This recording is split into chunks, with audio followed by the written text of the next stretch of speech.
start of it. I'm not too sure really where it's going to go.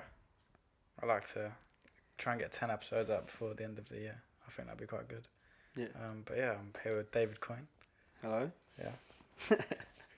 My first ever podcast, to be fair, man. So Same as I'm me. excited, but a little bit nervous, I guess. Yeah, but we've had plenty of conversations, and that's what's kind of made me want to start this, because take away all of this, like this little setup we've got, it's just a conversation. That's all it is. Yeah, for real. It's pretty good, but I feel like we flow. yeah, definitely. We could sit here and have conversations. Yeah, for hours. we've done that before. Yeah. We've had conversations for ages. But yeah, we're joining from London. That's where we've both born and bred. Oh no, I was Canterbury, man. Canterbury. Yeah, I was born in Canterbury. I was moved from there when I was 2. Yeah. So just as a little prelim to my life. Mm-hmm. My mum's my mum's Scottish, so I'm half Scottish. My dad's from Leeds. My siblings so I've got 3 siblings, a sister and 2 brothers. They're all from Edinburgh. Mm-hmm. But we are all spread out across the country, and I was born in Canterbury and moved to Cambridge when I was 2. My dad studied theology. Oh, nice. At Cambridge. And then whilst we was there, we lived in a beautiful little village. Honestly, it was absolutely incredible, called Cottenham. Mm-hmm. Incredible. And then from there we moved to Sunderland, which, yeah,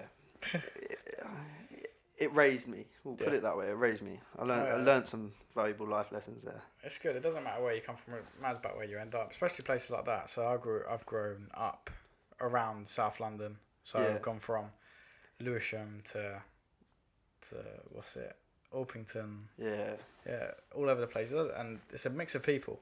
Oh yeah, that's one of the beautiful things about London. I think. Indeed, it's such a mix of people. Yeah, for sure. That's one thing I do like about London. It's very not also is it very different people. It's a very, very diverse city. Yeah. Like, you get people and you meet people from all walks of life, right? That will still know your next door neighbour or someone like around you. Exactly. It's absolutely crazy. Whereas in Sunderland, it was a lot of people know a lot of people there based. It's kind of all family. enclosed. Yeah, but I don't like to say it, and I don't mean it in any rude or bad way, but it almost seems like if you're from Sunderland, you never really get out of Sunderland. And again, that's no disrespect to the people there. Like my brother, he lives there.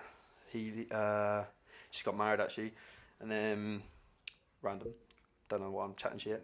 And then Johnny lived there with my brother for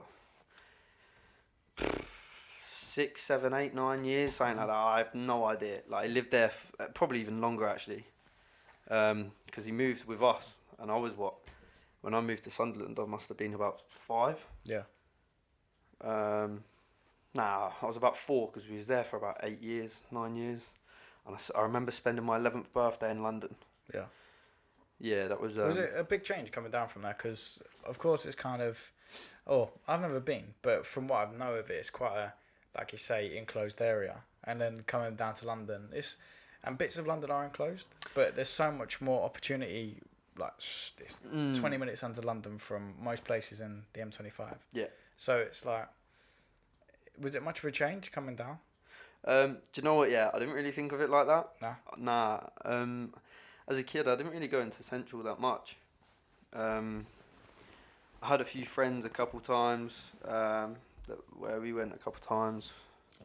But it must have been like, I'd go maybe 2-3 times a year to Central. So realistically, like the first ever time I went to Central, I was actually in Sunderland, and I travelled down for The Lion King. Oh, nice. And that was pretty cool. That was pretty cool. I loved London when I first visited, and then I guess it's one of them things where you're here, so you don't really appreciate it as much. Whereas I feel like if we was to go to New York, we'd be like, wow, this is crazy, but then if you're from New York, you're going to be like, well, it's probably not. I've got a friend out in New York at the moment, and he's been there for close to like 10 months now, almost a year. and he's saying it's the best city in the Really? world. And That's crazy. he's lived in London for 8 years, but all the kid does is work. What does he do? So I'm from an architecture background. Yeah. Just so the people know. Yeah. And then he's a Part 1 graduate, and then as architects, the field, how that's built up is you go study it at university at the moment, and you can start to get apprenticeships now, so you don't have to do that bullshit. But what he's gone out there to do, he's working for a big company, doing amazing work. But at the stage he's at, they treat him like a dog. Yeah. The experience he's getting is amazing. It's the stuff he's learning, so good. The people he's meeting is brilliant.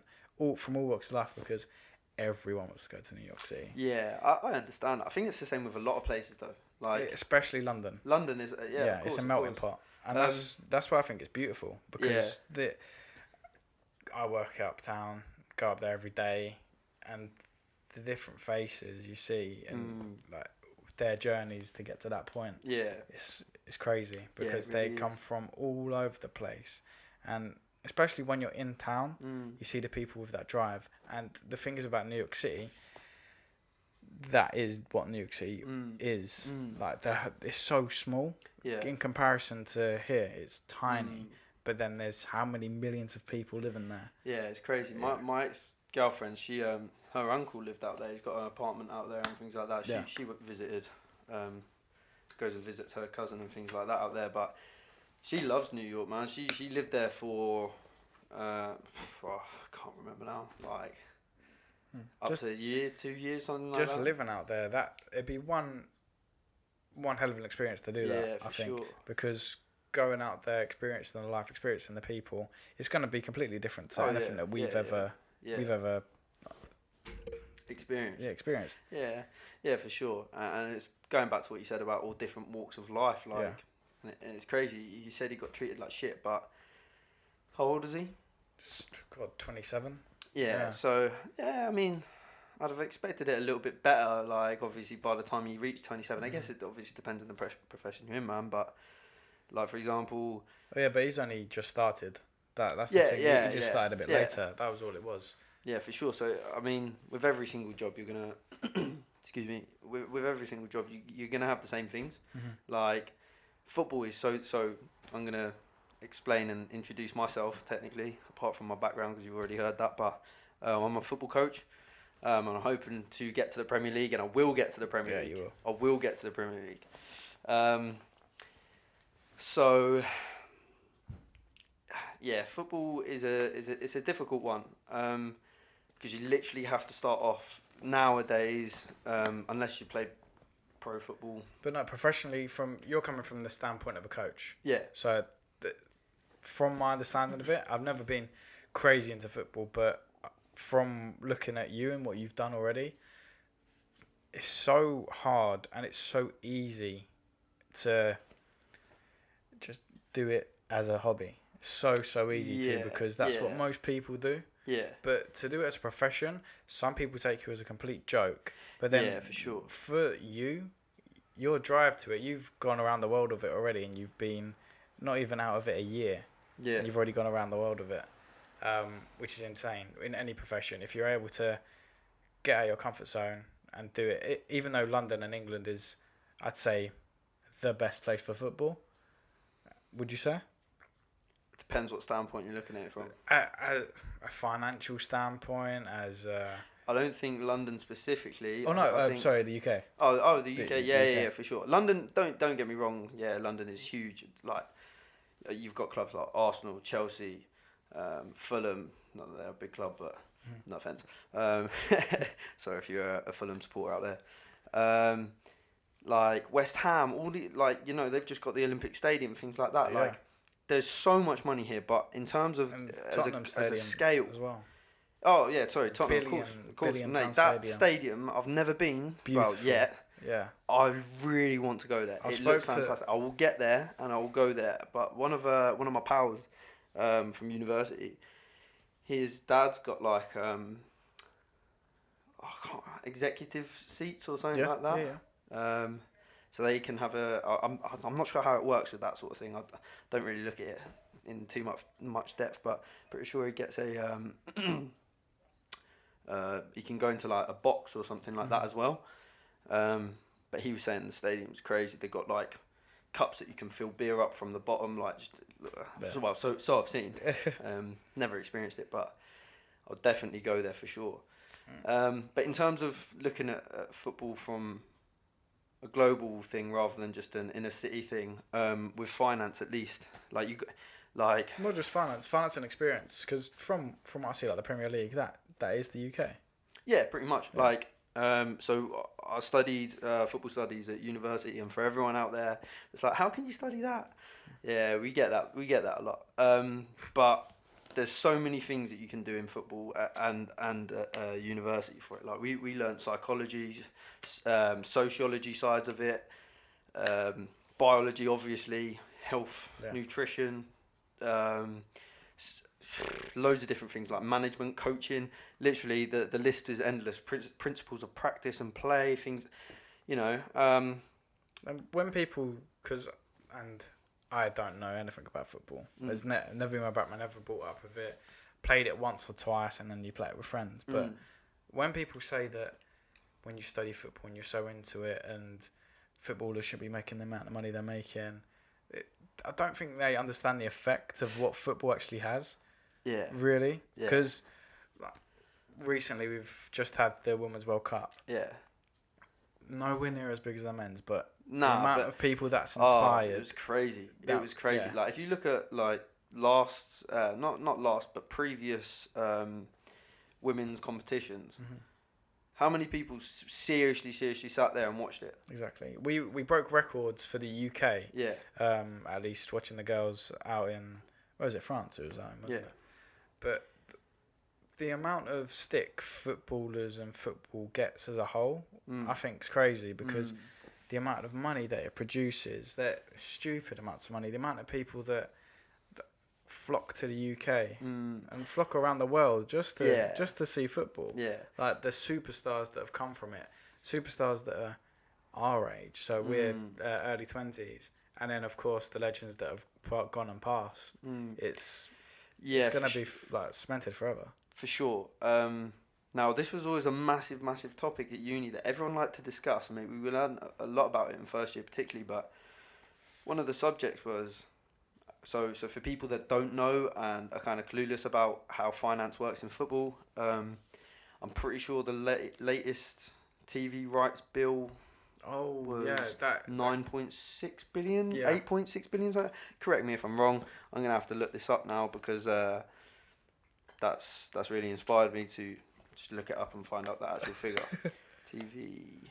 But it's nuts. It's so crazy. And actually experiencing the game itself, watching it from the stadiums, it's a whole different thing. But then understanding the game, I feel with these TV rights, they're doing such a good job with it at the moment. With understanding the players in the game, especially in these big world tournaments where it's going to attract so much more attention from people that don't necessarily watch it every weekend.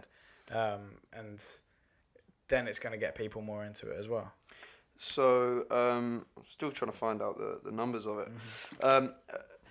Anyway, regardless of it's in the heart, it's good. Billions.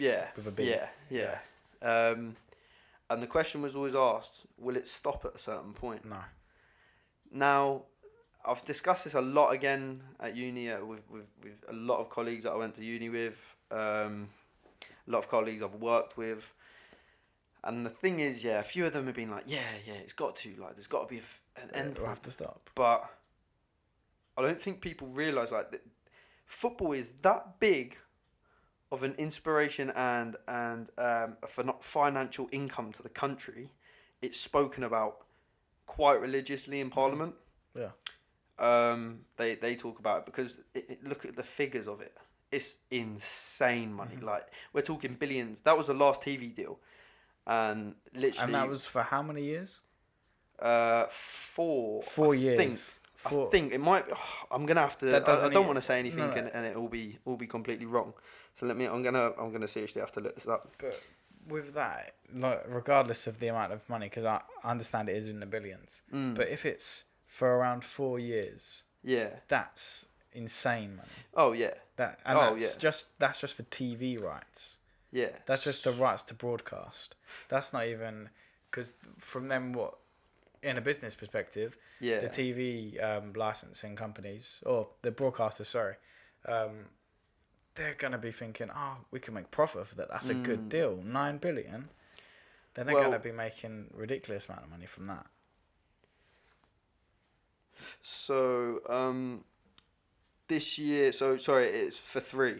So I was in the middle. 3 years? Yeah, for 3 years worth. So it's a contract. And then how much? And I'll get to that again once I find it. Yeah, but I'm like, so Sky, BT, and Amazon have the rights to it. Yeah, Amazon have just chipped in, which is insane, by the way. That is mad, and I'm pretty sure. I read somewhere that the average cost to watch every single game of football on all platforms is going to cost a person per year. I think it was something like £926 to watch every single game. To watch it on all platforms throughout the year. Things like that. It was going to cost a crazy amount of money. Wow. And it's like, you might, like, obviously dependent on who you are, dependent on your ability to get to the match, your transport, all these different things. You might as well just buy a season ticket at that club, depending on the club, obviously. Exactly, yeah. And the thing is, especially with Amazon coming into play now with it, and of course there's international broadcasters and whatnot, but that's going to allow so many more people to watch the games, because when you go abroad, there's so many people wearing like the Man United tops and the fans. Like, they're out in Australia at the moment. They're in Perth. Yeah. It's just for that pre-season. It's like, and they're selling out stadiums out there. there. See again, we learn so much about this, and this is like truly this is what the beautiful sport is. There are, don't get me wrong, it's not a gorgeous, like, glittery, but that's fantastic, but that's for everything. But in terms of the commercialization, in terms of inner clubs, and inner body of the clubs, they're loving it. It's fantastic. It's beautiful for them, because they get, effectively, football is no longer just a club. No. It's a brand. Like, it is a brand. So if you check out United, or you check out City, or there was a West Ham piece of merchandise, and I kid you not, it was like a toilet seat. You can get toilet seats, you can get bikinis, boxers, all these different things, man. Like coasters, key rings, like all the typical things. Like, you can get lampshades, light switches, every single piece of merchandise can have a United badge on it. And it's like, but why do you think they go to these countries? Exactly. Like, they're not dumb. Yeah. And that's why I think it's very beautiful from their perspective. They get to not only fly the team out and go themselves and visit and travel the world. It's almost like free advertisement for them. Well, of course it is. Of course it is. Like, come and watch our games, and we'll open up a store here, and you can continue paying for it. Of course that's how it works. Of course it's how it works. But and realistically, anyone who owns a football shirt, anything, there are consumers. They're all consumers to it. If you watch a football game, you're a consumer to it. And that's not a bad thing. No. Of course not. Of course not. But I think within this day and age, being a consumer is kind of being perceived to be quite a bad thing, which is odd, because you can consume stuff from A to B. It's like it's endless. I feel so. Just going on to that subject, we're moving kind of off of football, and I will get back to finding out the price of that TV deal. Now, somebody will be probably sitting here, if you're listening to it in a few years, whatever, or next week or whenever it's released, and thinking, this guy's talking shit. Yeah, I am talking shit. We're just having a conversation as usual. But in terms of going on to the social media thing, you're going to have to remind me of your last point. Oh, no, with the consumer. Because... Oh, yeah. Okay. Well, that's what you need to say was consumer. Yeah, so literally, that is what the world has come to now. It's like, if you look on any social media platform, everyone is wanting to consume the latest goods, the latest fashion, the Gucci, the Louis, the Prada, all this crazy stuff. And literally, if you're listening to this and you're thinking, oh man, this guy's got no source, this guy's fucking talking so much shit. Like, I don't care. Like, you can have this, you can have that. But, like, realistically, as you grow up and you go older and move on, are you going to keep that bag until you die? And then what happens when you die? Yeah. Like, what, have you got a plaque somewhere that says, oh, yeah, this guy owned a Louis Vuitton bag? Oh, fantastic. Great. Cool. Nah, man. Like, you need to stop focusing on shit that just does not matter. Stuff. Yeah. It just does not matter. Like, so for me, you can be a dickhead. You can do this. You can do this to this person, all this type of thing in your life. But that's just how you are, man. Like, if that's what you want to do and that's how you are, cool, whatever, that's you. Me personally, I've learned a lot over the years. Won't go into too much detail. But yeah, I think being a consumer, like, it isn't a bad thing. From what you were saying there, it's like, oh, it's terrible, but there's different levels to it. Oh yeah, of course. There's completely different levels to it, because that's being stupid with your money. It's like, yeah, why go for the, like, yeah. As I don't want to interrupt you, but like, I wouldn't say. Well, it is stupid. However, it's dependent on the person. Yeah. Like, if you can afford to pay for 2 of the item, I'm pretty sure Jay-Z says that. If you can afford to pay for 2 of that item or 3 of that item, sure, do it. When you're if this guy listens to it, I don't know, he will never listen to this. If you've worked in a Krispy Kreme and you wear a Louis Vuitton belt to work, you're a donut. Yeah. Literally a donut. But it's just like, come on, man, you're it's cracked me up. I didn't even mean for that to come out. But literally, the guys obviously must have been. So he's working a 9 to 5, or not even a 9 to 5, but shift work. Yeah, probably part time. £5 to £10 an hour, because they treat you like dog shit there as well. Yeah. But I know what you're saying there, because it's, of course you want to flaunt your stuff, but you're not flaunting anything. You're wasting your stuff there. You should be putting your mind and your resources into other things. Good. Yeah. Like, you're not the guy's in a Krispy Kreme outfit with a Louis Vuitton bag. Exactly. Like, who's gonna walk by and go, do you know what? Yeah, that guy looks well good in that. I'm gonna go buy that. Do you know what I mean? Like, come on, man. Yeah. Just invest in things. Invest in the future. That's not your future. That's not your future. You may think it's an asset to have a Louis Vuitton bag. Okay, fantastic. What, you're going to sell it for 900 quid after you're done with it? When are you done with it? Are you going to take it to the grave? Is it going to matter with you? No. Like, I say this very hypocritically because when I was, well, not hypocritically, so going back onto my point that I was making about not going in too deep, like, the past few years I've learned a lot, man. And, like, I don't want to sound self-righteous or, like, I've done this or I've done, like, so at university, fantastic time, by the way, and big up everyone who listens to this that is from university.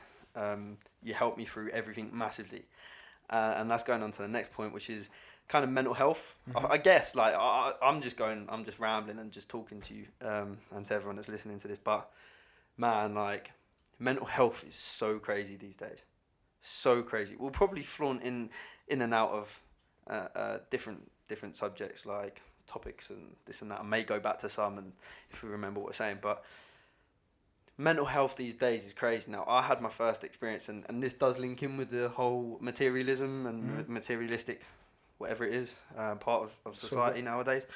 So in my final year at university, I suffered crazy depression.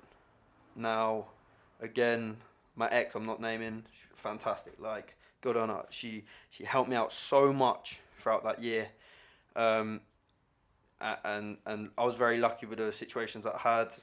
Our family lived in a very nice country, this and that, and I got excited by the money and things like that. Like, of course, if you're not used to it, it's new, do you know what I mean? Yeah. It's that meeting that new type of people from university, because that's my experience of it as well. You're just meeting all these new types of people, and it's so compelling to go in one way and another. And I saw that with you. Yeah, just looking in on it, but it's not a bad thing at all. Oh no. So this is what I'm saying. This is where I'm getting to, man. Everything's a positive for me nowadays. Obviously, you take L's, you have your bad moments, you have crappy moments. But yeah, of course, everything to me is a lesson. Like, and people will be like, okay, so how is this a lesson, or how is that? There is a lesson for everything you go through in life. Like, so going back onto the story, man, like, I got this and that, and I was bought this and that, and absolutely incredible at the time. Like, I was like, wow, like, crazy. And I kind of got excited too much by it. And then it spiraled me into thinking, why aren't I achieving this? Why aren't I doing this? Where am I going to go? And I was looking a lot on the back to social media, again, back onto that subject. Everything relates and everything has correlations into each other. But I went onto social media and was like, oh, damn, these shoes look cool, like these Alex McQueen's or these, whatever it was, yeah. I got so excited by it that I fell out of touch with who I was and who my friends were, who my family were, who that girl was. And it was mental. Like, it was crazy, like, to a point where that's all I thought about. Yeah, all the materialistic stuff. For a while. And then I realised, I was like, damn, like, what are you going to achieve? How are you going to do this? Like, are you realistically going to succeed? What do you want to do after uni? All these questions, yeah. And if you're listening to this and you're at university right now, I promise you, yeah. Just keep the grind up. Just keep going. Like, you know yourself, man. You went to university. Like, you absolutely smashed university. And, I mean, that shows in your work. That shows in your job now. Do you know what I mean? Like, this guy is fucking a genius. A genuine genius. You don't know what, yeah. Really. Going on to this, yeah. No. Yeah, for sure. You are literally the most motivating person for me. Yeah. Now, along with my other friend, Ryan Moss, obviously, you know Ryan. Yeah. Big up yourself. And Ethan Spence, I'm going to shout you out, man. Yeah. This guy is literally on the top of his game in MMA. Mm-hmm. He's suffering from a back injury at the minute, but he's soon back on it. Yeah, and he's going to have a pro fight soon for sure. Yeah. Guy's an absolute monster. Anyway, big up yourself, Ryan, as well, man. These guys, like, they talk to me consistently about mental health and things like this, because I think it's important, man. Like, people are like, oh yeah, I've beaten mental health. Absolutely fucking incredible. I'm so proud of you. Genuinely, it is the hardest thing, in my opinion, to almost overcome. Yeah. And if you haven't experienced it, you're kind of probably sitting here like, what the fuck is this guy talking about? Some shit. I was the same. Like, when I was younger, I was like, really? Yeah. This was me when I was younger, so I've got a completely different outlook on it. But I was like, just make yourself happier. Just snap out of it. Yeah, exactly. It's not that simple. Why aren't you being happy? Yeah. Like, you can be in a happy place. Yeah. Now, the life experience that I've had and that you've had, gives you a completely different outlook on it. And I always say this for people that say they're depressed or they're anxious, or no, they suffer from depression and they suffer from anxiety. No, you're depressed and you're anxious at this moment in time. It's a whole different level to it, because you're not human if you don't become depressed or you become anxious. I think the best things that in my mind, in my experience, is when I'm feeling anxious, because I suffer with it. Oh yeah. But the outcome of the anxiety is sometimes the best things in life. Oh yeah. Because it's like you're out of your comfort zone. You're like, you don't know what's going to happen with it. I was anxious about doing this at the start. Yeah. And you could probably tell with the first 2 minutes of it, we were kind of rambling a little bit. Or I felt I was. But with that, it just shows that you're putting yourself out of your comfort zone. You're growing. You're learning. So I don't always see it as a bad thing. There are certain people that do have chemical imbalances in the brain, but that's not going to hold you back. And people feel like it's going to hold them back, and it's in the developmental stages. Yeah. So by the time you're 25, your brain's just fully grown. Yeah. And that's when you get your understanding. But if you're suffering from then, a lot of doctors, like I know 16-year-olds. Yeah. And doctors are putting them on hormone pills to balance out their brain. Some people do need it, but I think there's a lot of other things. If they're not exercising, if they're not like in a good space, like put yourself into a good space, exercise yourself. Yeah. Then make sure you're on a good diet, stuff like that. One other big thing as well, and it's hitting the market like crazy. And I know we've spoken about it and tried to. I think we will eventually, but with CBD oil. Yeah. That's a major thing. That is incredible stuff. I've got my family on it. Yeah. Already, and it's a good. I think it's a good bodily function. It's like oiling your car in a way. Yeah, I see what you mean completely. Because it's not just because it's an oil, but the holistic kind of benefit it gives your body. Not everybody's going to be accustomed to it or get the benefit that other people might. Yeah. So when people do try it, they think, oh, it's like snake oil. It doesn't do shit. Yeah. But generally, it's... What is snake oil? It's like... it's an old saying, but it's pretty much people trying to sell snake oil and saying, oh, do this, things like it raises your testosterone, it raises your sex drive. About or something. Exactly. Yeah. Okay. So it's just selling lies pretty much. Mm. But I think from that and from I feel going forward with like understanding, and it's a good thing and it's also a bad thing that it's in the like social media and so prominent in today's society, the depression and anxiety and mental health, mental well-being. That it's good in the sense that more people know about it and can understand and kind of diagnose it and maybe approach things in a different light with people and even with themselves. But I think in a bad sense, people use it as an excuse. And I've come across a lot of people that have used it as an excuse. It's like, no, you're not depressed or anxious. You might be in a bad space at the moment. Or they make excuses for why they're maybe not pushing themselves or why they're not doing certain things, being depressed and anxious. But I think that takes away from the people that really are. And it's a shame, but that's life. You're going to get that in all types, all walks of life, with everything. I feel like on top of that, like, it's difficult to say, obviously, who has things and who doesn't and this and that. Like, do you know what? I was always one of them. So when I was actually going in went through my depressive stage, I'll genuinely tell the story of it, just so that other people are aware of certain situations they may get into, things like that, of how you maybe know you're in it or you're in a similar predicament that I was. So obviously, going back on my thoughts about things, like, bearing in mind I was smoking weed at that time, a lot of it as well, that wasn't benefiting. Yeah. Like, people want to talk about benefits to it and this and that, yeah.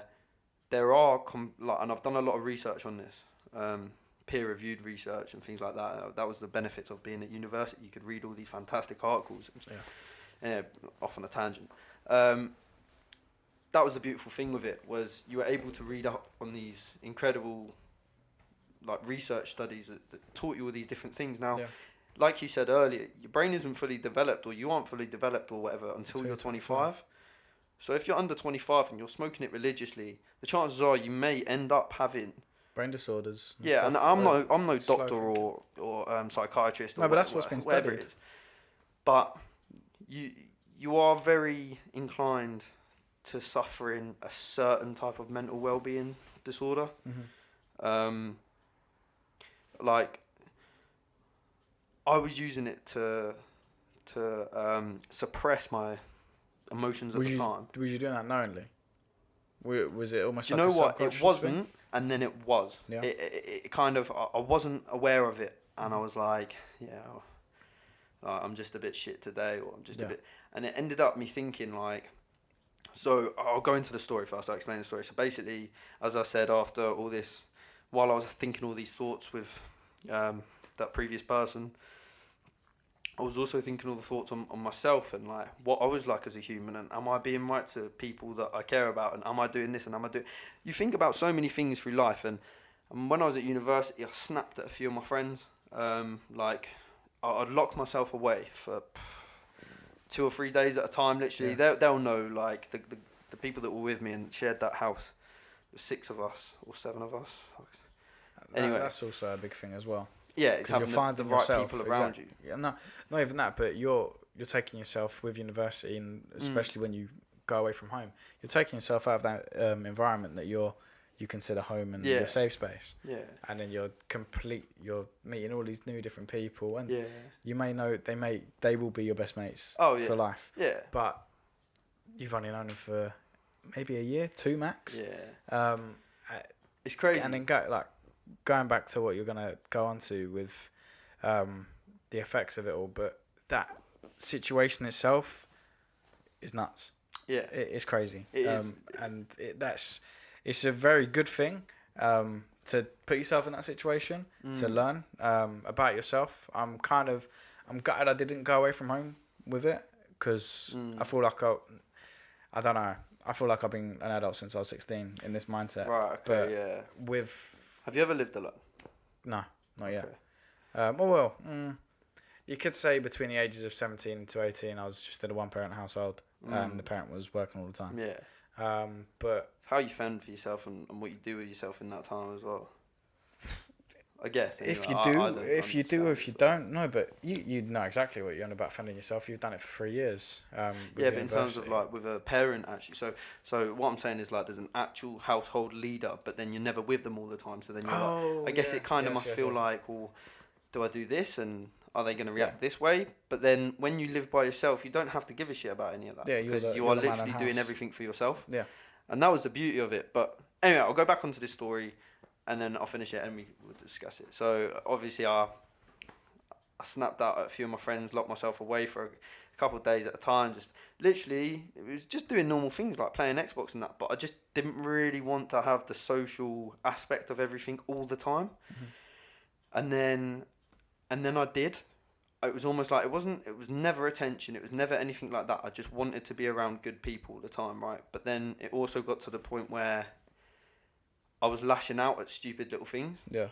So like... What do you think done that? Do you think it was it the kind of being around the same type of people all the time, or was it... I think it was the stress. I stress? genuinely think it was stress. Yeah. Like, so for everyone who kind of says, first year's a DOS, second year's it's harder, third year is a complete different stand-up. Like you know that. Yeah. But for the people that don't know this, like third year puts a lot of pressure on you.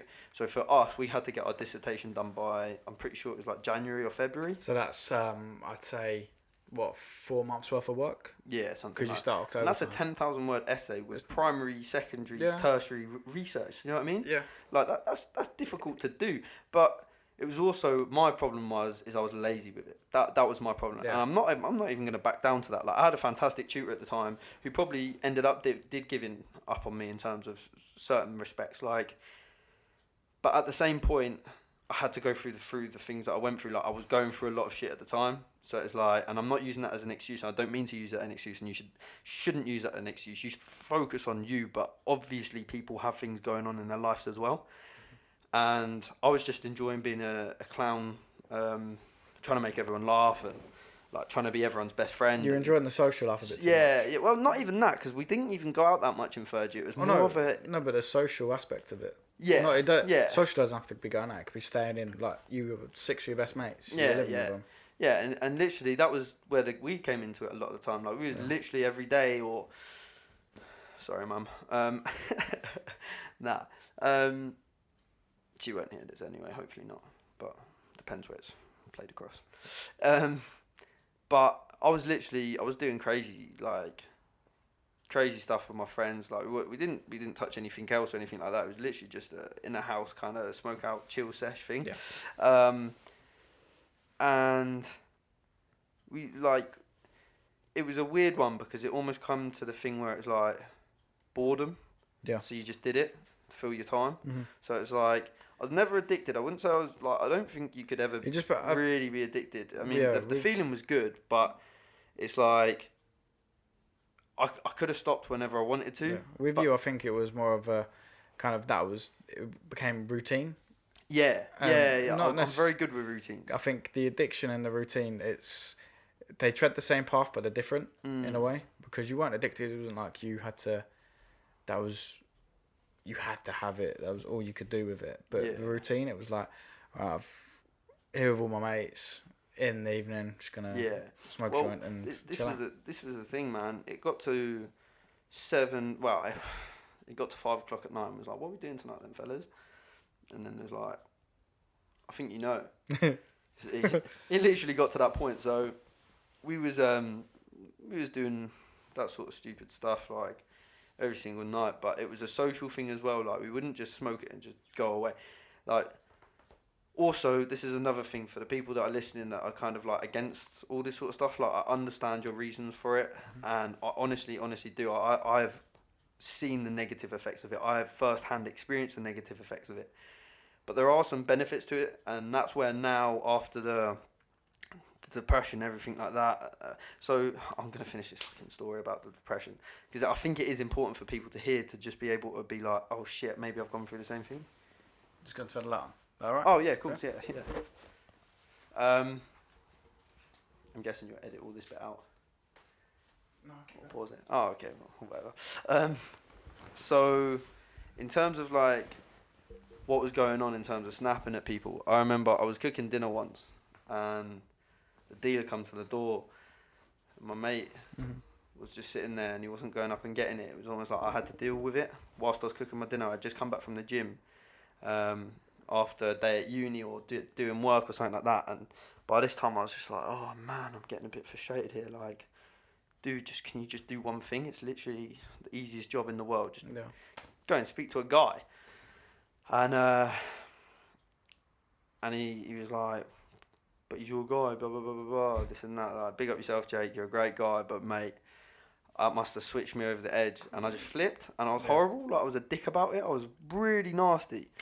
And I do apologise massively, man. I love you a bit. But, yeah, it does, like, that's the kind of headset that it puts you in. Anyway, then after that, I did apologise, and I apologised quite a few times to him throughout the night, things like that. And then I just locked myself away in my room for a bit. Okay. I didn't want to see anyone. And then he kind of knocked on my door, I think, or I knocked on his door, and we just started speaking. I was like, look, man, like, I'm really, really do apologise. Like, don't want to be a dickhead. I'm not a nasty guy. I'd like to think not. No. But then after that, it was all sweet, whatever. Then from that point on, it kind of just spiraled. And I can't remember when that was. That must have been about January time, I think. And then I went on a night out. So by this time, I think I was on like a spring break or something like that, like as in a spring semester break. And I came back home to London. I went on a night out with my boys from back home. Big up yourselves, by the way. And obviously, Tom, you're one of the guys from home. Sweet. But you weren't on that night out at Venue, were you? Big up Venue, New Cross. No, during that whole year, I'd lock myself away. I wouldn't see my family, even though I lived with them. I wouldn't see my girlfriend. I wouldn't see anybody. I'd see, maybe if I was lucky, I'd see my girlfriend maybe one day a week. Yeah.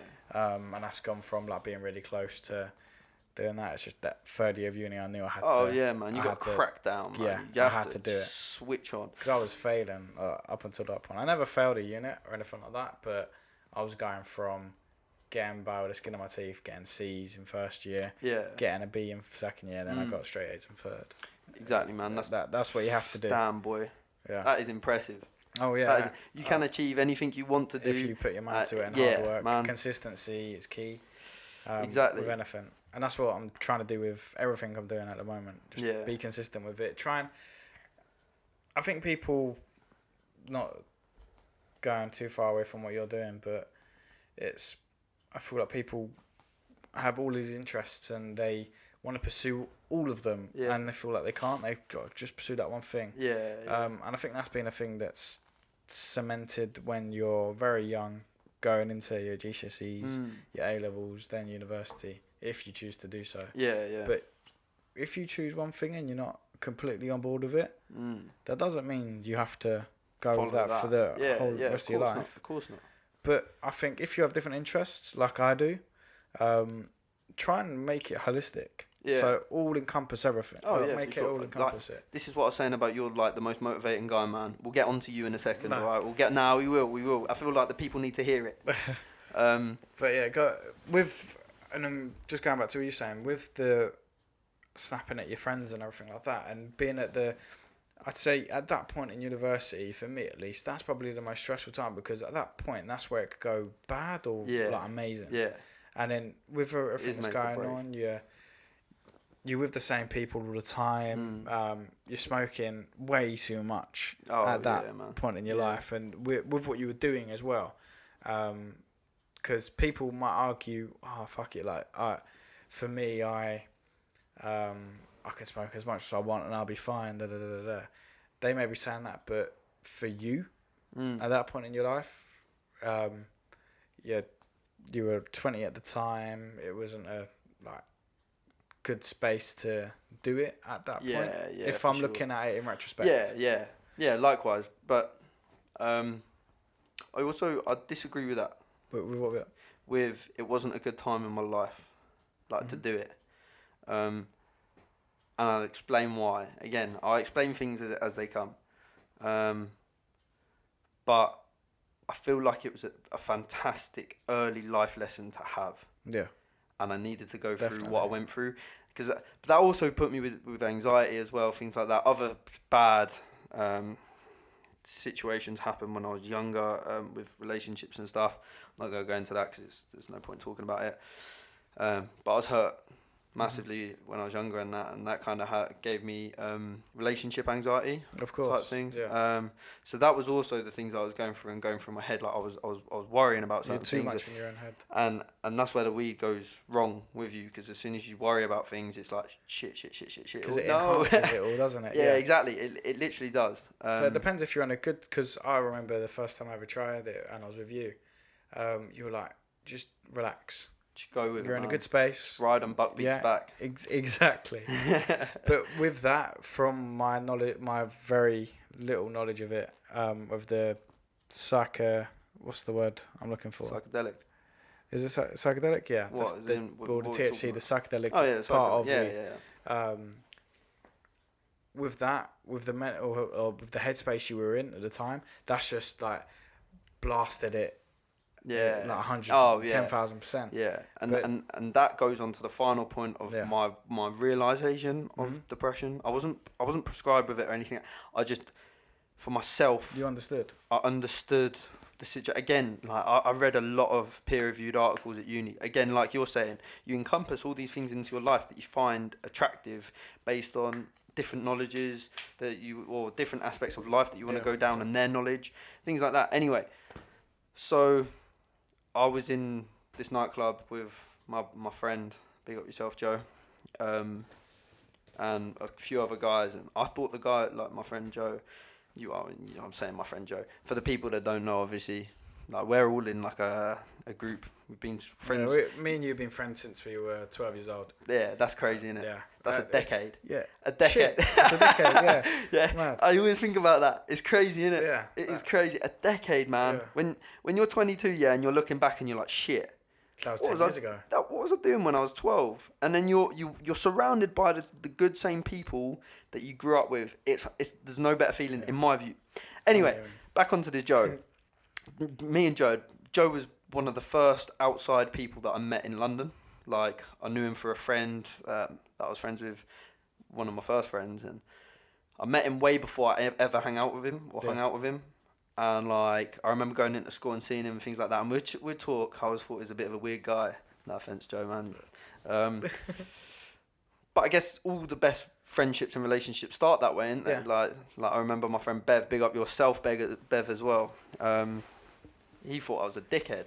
Like, I'm not going to repeat the words that he thought I was, but bit of a see you next Tuesday, I'm pretty sure it was. Yeah. Anyway, so I was out with Bev, my friend Matt, obviously big up yourself, Matt Base Knowledge Brown. I was out with, sorry if you're using your full name. Oh, that's not his full name. That's not it. That's not his. Oh yeah, it's not his. No, yeah. It's not his known name. And Joe, Bev, Matt, and my previous partner. Yeah. And I don't think any one of them know this, so prepare yourselves if you're listening. So where I snapped at Joe, kind of thought to myself, hang about, this has happened a few times with a few different people. It's not them. Yeah. It's me. You reflected and I saw, but I was smashed at the time as well, man. Like I was like, it wasn't. I'm not an aggressive drunk at all. Like, no, you're not. I will be if I have to defend friends or things like that. No, that's different. But that's completely different, man. That's way too different. Anyway, and I thought he was mugging me off the entire night, so I was like, Joe, man, just shut the fuck up, man. Like, what's going on here? He's like, I was asking if you wanted a drink. And in my head, I was like, no, like, I swear, no, what? Nah, that can't be. You're lying. Like, this and that. And that's when the anxiety kicked in as well. And I was like, shit, like, what have I done? What am I doing? You're just questioning this and that. yourself. And then I just kicked off again. And I was like, nah, fuck off, man. Like, you've been saying this, you've been mugging me off. And I was just, ranting for the sake of ranting. Everyone just looked at me like, dude, what the fuck is wrong with you? Like, shut up, man. Like, nothing has happened. Like, what are you talking about? You're just going crazy. So I just walked off, man. I stormed off. I was like, fuck. Like, I need to get my head clear. At this point, they don't probably know this, so I apologise. Maybe you do, maybe you don't. I went upstairs by myself, and there's like a little... Smoking area? Nah, it wasn't even the smoking area, man. It was just like a little doorway, and I just sat down there for ages. And I was reflecting about things, and I was like, fuck, I don't want to do this. I don't want to do this. I don't want to be here. Yeah. And I ran downstairs, man, because I think this all happened in the basement, and I ran downstairs to kind of find them, never found them. Mm-hmm. And then I went to run out the exit to like go and jump in front of a bus. Like, really? I was fucked up, man. I was like, I don't want to be here anymore. Yeah. I don't want to do this. I'm sick of feeling like this. Why the fuck am I not normal? And it didn't open. Like, it just didn't open. I was like, how the fuck is there fire exit? Yeah. Not open. We're all fucked here, man. I don't mean to get you a deep shit venue. That was the situation. We've all run out of that one though. But that's the thing. Yeah. At that moment in time, it just it was crazy, and not to do it.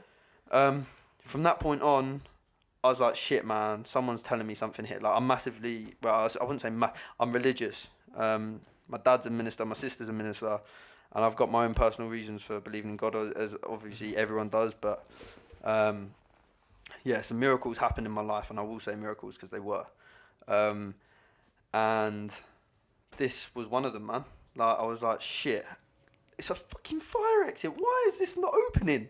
Come on, man. Like, something as simple as that has changed your perspective. Oh, yeah. Like, entirely. From that one moment, from you going from such a dark place to, shit, okay, right. I understand. I'm back to myself now. Or literally, I'd say like I'm a lot calmer now, just because a fucking door wouldn't open. Yeah, for real.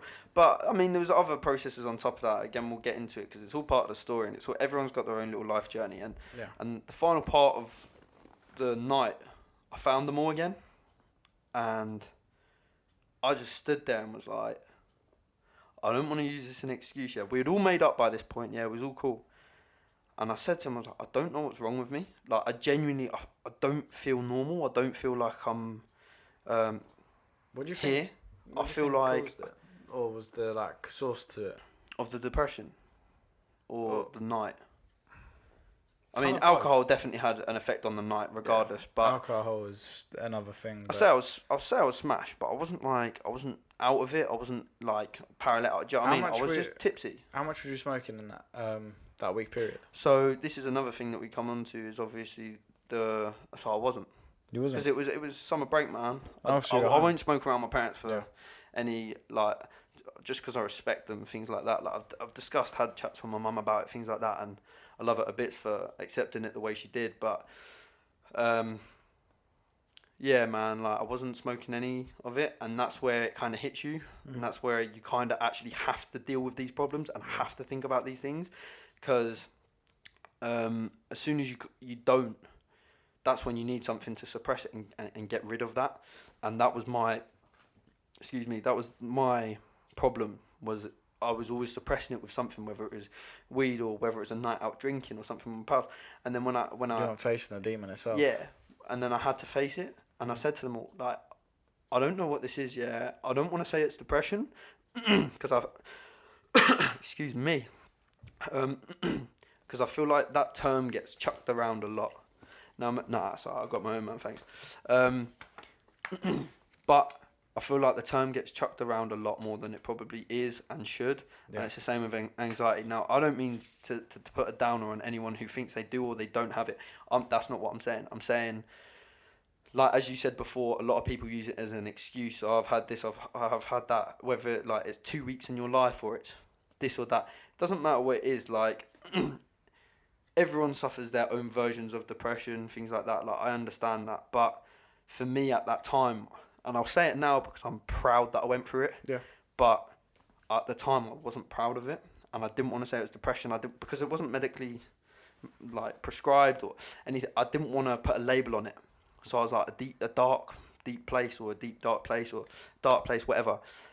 And I literally just called it that for the entire time that I had it. So I suffered with it for like 7, 8 months, 9 months, something like that. Part of a year. Or no, Actually, even longer than that, man. It probably was over a year, because so the way I had to deal with it, and the way I dealt with it was, so I went home and I was still in this depressive state because I was like, shit, like, I'm not doing anything with my life. Like, and football, as we discussed before, is a massively difficult job to get into as a profession and as a career, unless you've played professional football, of course, then you can have the PFA's help and things like that. But for somebody who wasn't a pro footballer at any stage in his life, or I knew I wanted to be a coach since I was 16, right? Now, when you're at university and you think, shit, that's going to get put to an end because you have no idea what you're going to do. Dude, you're getting yourself a fucking degree in football, man, but I wasn't thinking this at the time. You're there to learn. Exactly. Yeah. And anyway, so I ended up just saying to him, I think I'm in a dark place, man. And he was like, what are you talking about? Like, nah, relax. And I was like, I don't want to call it, but I think it might be depression. Yeah. And they all stood there and was like, are you serious? I was like for real. Like, this has happened before. Like, my previous partner she explained, like, yeah, he snapped out at people before and he's done this and he's done that. And like, yeah, I was just turned into a dick, but obviously I didn't know what I was doing. And I think one thing as well, we've got to appreciate especially you, because you were going through it, but I appreciate it a lot because I've gone through my troubles as well. But the group of people we've got around us, it's insane how lucky we got. Yeah. Because some people would just stand there and be like, shut the fuck up. No. Or they'd just ditch us. Some people would deck you. Yeah. Like, honestly. Yeah, for being that rude. Exactly. Yeah. The way I was. But they understand that's not you. Yeah. And they knew it wasn't me at all. Yeah. I say the support group that we have as like a group of friends, disregarding family for the minute, the group of people that we've like associated ourselves with is so strong. Mate, it is a fucking family, man. No, it is a fucking family, blood or not. Like, I don't give a shit. Yeah, that's a perfect way to put it. My whole entire rock. Yeah. That our group, like, it sounds proper corny and all that shit. I don't give a shit. It literally is everything to me, man, because they supported me through absolutely everything that I put them through. Like, I say I'm a horrible guy. I sound like a horrible guy saying all this sort of stuff, but it wasn't that bad. Like, I wasn't. It just was a few times that this happened, but it was becoming a regular thing where I'd become a bit more snappy and it was just over smaller things. And I guess my partner got the brunt of it at the time a lot. Like, in terms of just talking like shit, not like being proper rude and that or shouting at her, but just little bickers here and there that just never needed to happen, that were all based on my just reactions. And the way I dealt with it after that situation, where I kind of felt like I just accepted it, and I was like, okay, right, fuck it, we're going through this. Are we gonna do this? Are we gonna get out the other side of the tunnel where the light is? This and that. And there'd be times where I take myself in my room, just lock myself in my room, chill out, do me, whatever I needed to do, come back, smoke, appreciate it. And then I was like, but you know what, when I get home, I'm going to stop all this. Then I went home and I didn't stop it. Like, it just carried on. And I tried finding a job, and at the time I was doing everyday work in Barnet. I'm very grateful for the opportunity that I was given there, and I forever will be. Forever grateful for every opportunity that I've ever had. And I was going back and forth to Barnet, unpaid, uncompensated for the travel, things like that. And I was like, damn, like, this is hard. This is real hard. So I spiraled again. And it was all because I was unsure of what I was doing or wanted to do. It's that anxiety. And it was the stress of not knowing the future. And realistically, man, you ain't gotta know the future. And then and this leads perfectly into how I turn my life around. And this is nuts. Like, in my opinion, I look at it and I think it's absolutely insane what's happened. So I got a job in Norway. As you said, I was Traveling the world, chasing your dream. Yeah, well, not quite the world. I'd like to go a bit further, but you're a bit. Norway was fantastic for me, and it was weird. So I don't really know much about rehab or anything like that, but I promise you, it was rehab. Like in my eyes, it was my rehab. It was my rehabilitation or whatever it was that I needed, and I went there for 3 or 4 months with my contract at this club out there, unnamed, and like, I'm grateful for them for doing what they did. I didn't live in the greatest conditions, things like that, but it was all part of the process. So I barely had, I didn't have any working cooker, stove to cook on myself. I didn't have a washing machine. I had a single bed in a loft. I didn't have, it was all converted and stuff. The shower in that didn't work, so I had to use a joint shower. The bin bags for curtains. Loads of little stuff, man. They paid for my food in cafes, things like that. So I'm grateful for that. They paid for the place I was staying at. They paid for my flights. It was a roof over your head, and they gave me stuff to live off kind of throughout the month. So I live with a Portuguese guy, and Delfino, you're a fucking great guy, man. You're honestly, if you ever listen to this, I praise the Lord that you do. You really helped me out during that time. So I'm so grateful for you. And it was just weird. I was put in a place where I knew nobody, nothing. Yeah. Out my comfort zone. But that is the best place to learn. If you're in your comfort zone and you have a routine like I always used to do, you never find out about yourself. Put yourself to the test and do as much as you can to just be awkward for yourself so that you learn those situations, man. That is the best thing. And that's what I did. I was like, I'm going to up and move. And I spent 3 or 4 months. And bro, like, that stuff changed my life. I had to enjoy myself. I was always focused on, like I said, being the clown, being the joker, doing all this sort of stuff for my friends. On yourself for 6 months. And well, 4 months. Was it 4? Sorry. Yeah. And that, to be honest, that was as much as I could do. Like, I didn't have any Wi-Fi, so I took my Xbox out there on my laptop, and I was like, okay, like, where's my Wi-Fi? That must have been such a good detox, though. It was, but I just bought my own data, but I used it. So this is where it goes on to it. I used it in such a positive way that I didn't just use it to look through social media. I didn't give a shit about that anymore. Yeah. By that point, I was like, I'm done with this, man. Talk to people. I don't want to have all this materialistic shit that I was getting before. And I'd split up with my partner at the time, things like that. Like, we split in the summer. We was trying to sort things out, and then I had to realistically think about myself for once, and I never did that, or never tried to do that, and never wanted to do that. And I literally... I sat there, and this is what's inspired me to do a podcast, by the way. So if you guys listen to it in a few years or whenever you find this, because I know that you will find it, but Joe Rogan, like, you helped me learn myself and learn what I wanted to learn. Like, you are a massive, massive inspiration in my life, and I know Tom's.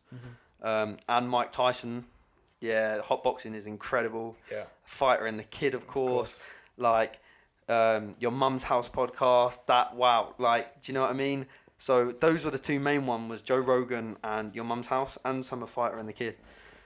And I filled my time and my money and my dad's money, because my dad was paying for some of the data pretty much the majority of it. I wasn't getting that much money to be able to afford it, so he was helping me out a lot.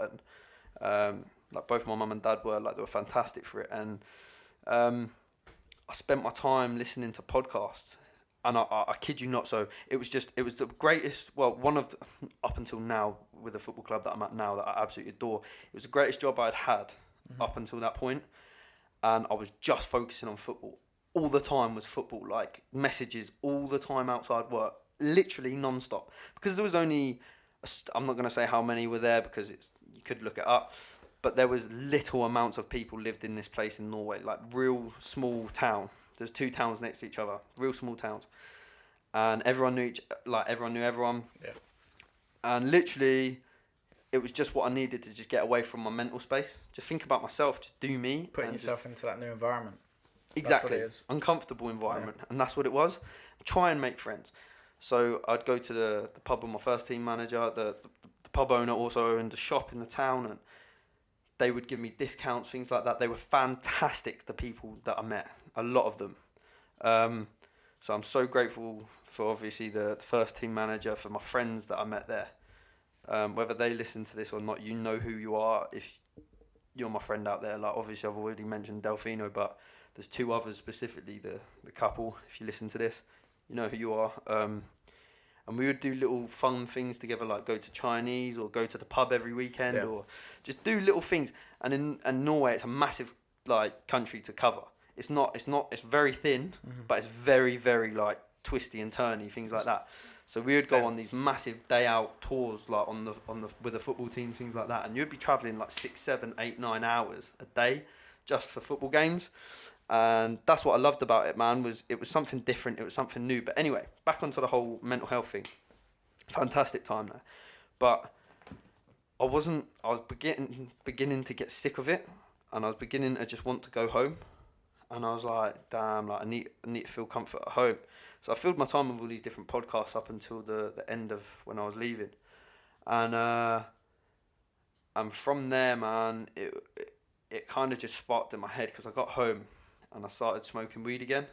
Oh, bearing in mind I had no weed out there, nothing like that. You went on complete detox. Yeah, complete detox of everything like that. And I learned so much about myself. So I can't even explain it, because that's if you're struggling and you're thinking I need to go to the doctor, great, go to the doctor, like fantastic.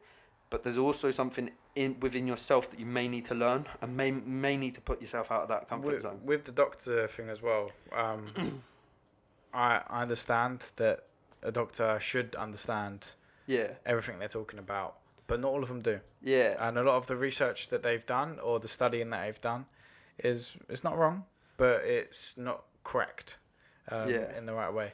A lot of them, at the end of the day, are doing a job. Yeah. A lot of them have the passion, but a lot of them don't. Yeah, absolutely. To help people. But from my experience of it, and this could just be because I'm going to a normal GP. If you go to a private doctor or something like that, or you know or understand, if you know other people out there, have a look at them.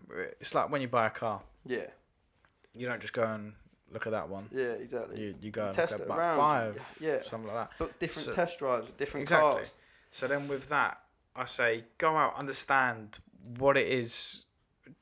Look at yourself. It's very hard to do that, and I think that's the one thing that you've done amazingly, is that you actually reflected on yourself and you understood that wasn't you, and I think the opportunity of Norway as well was a major thing for you to kind of detach yourself from everything, and allowed you to grow as a person.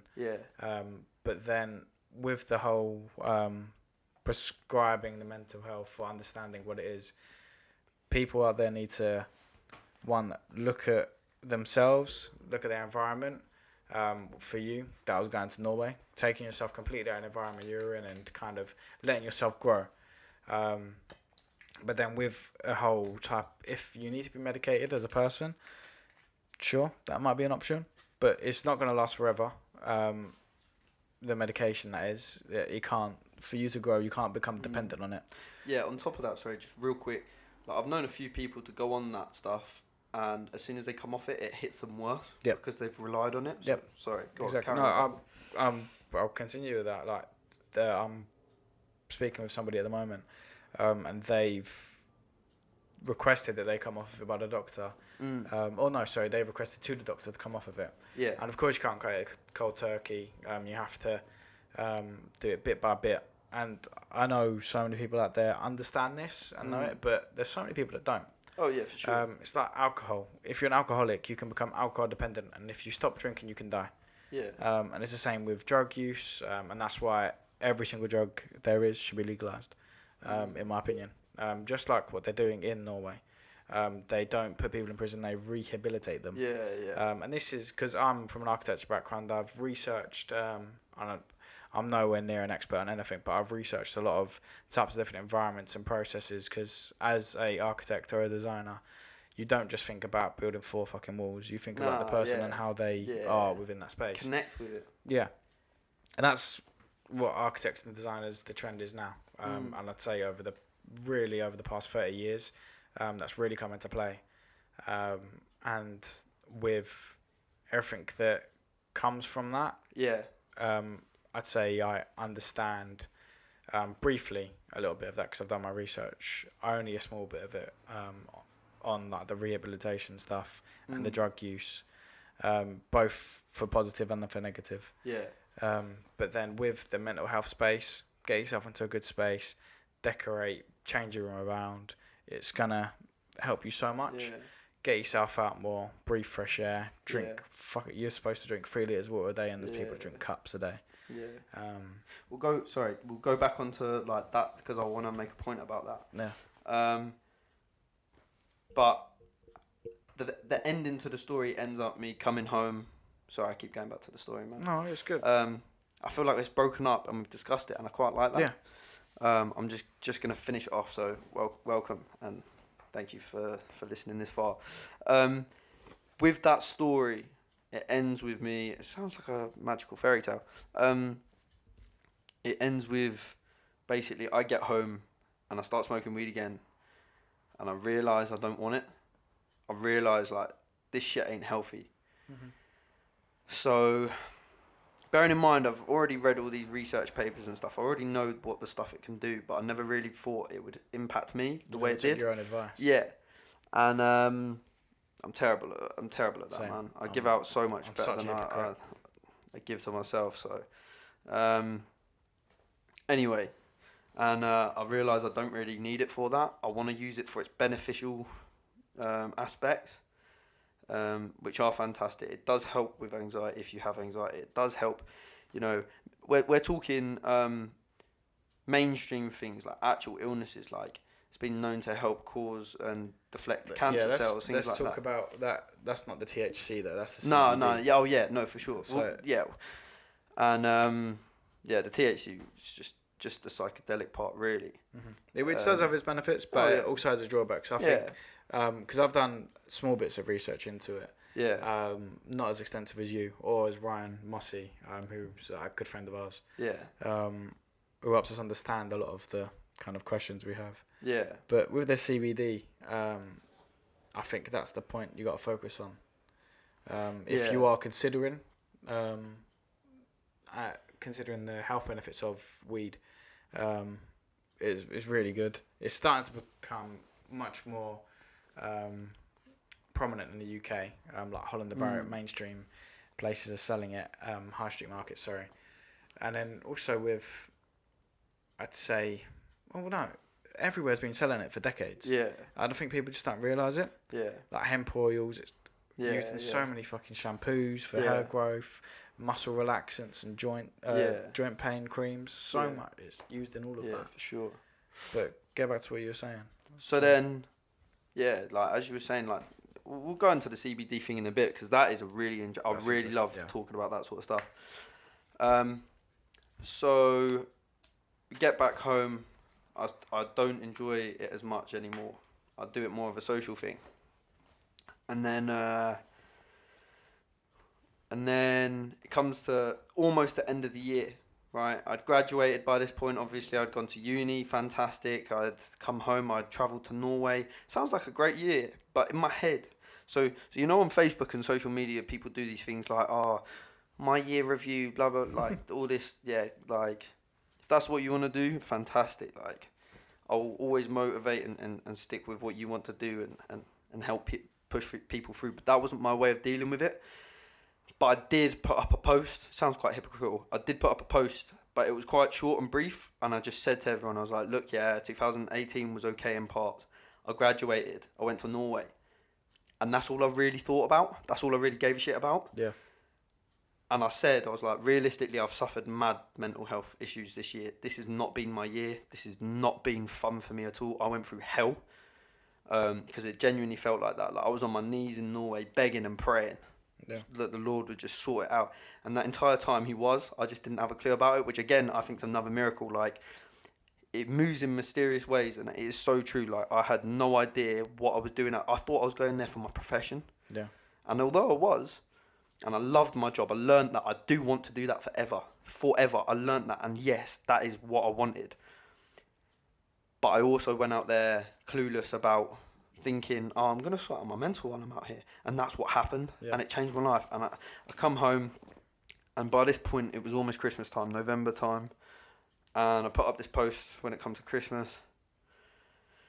And I was like, do you know what? Yeah, as soon as I got back and I realised all this sort of stuff, that weed wasn't for, like, obviously, for me, I still smoke it socially every now and again, not every day or near. I don't even smoke it, but I probably smoke it once a month. Everything in moderation. Now, yeah, exactly. Excuse me, and I then, let me try and think. So then after it comes, I was like, do you know what? 2019 is going to be my year. So obviously this only happened last year. 2019 is going to be my year. I'm going to do me, I'm going to focus on me, and I'm only going to motivate me. Halfway through the year already, man. And we're halfway through the year. Yeah. Now, I'm going to list off a few things, and I want to do a podcast with you at the end of the year, if that's okay, so we can discuss everything that's happened. Of course. So, in 2018, I had no idea what I was coming home to. And I thought, I was like, nah, it's going to get in the same depressive cycle again. I'm not sure what I'm going to do. This time I kicked myself up the arse, yeah. Went to my sister's for Christmas in York, so I wasn't even at home this year. And so I studied photography when I was younger, and I did a lot of like graphic design stuff, so I really enjoyed that. I know you know this, but this is for the people. And I was like, do you know what? I'm going to do a lot of Photoshop while I'm away. So I was like, okay. And I was showing you it, because obviously this guy, as I said, we'll get onto him in a minute.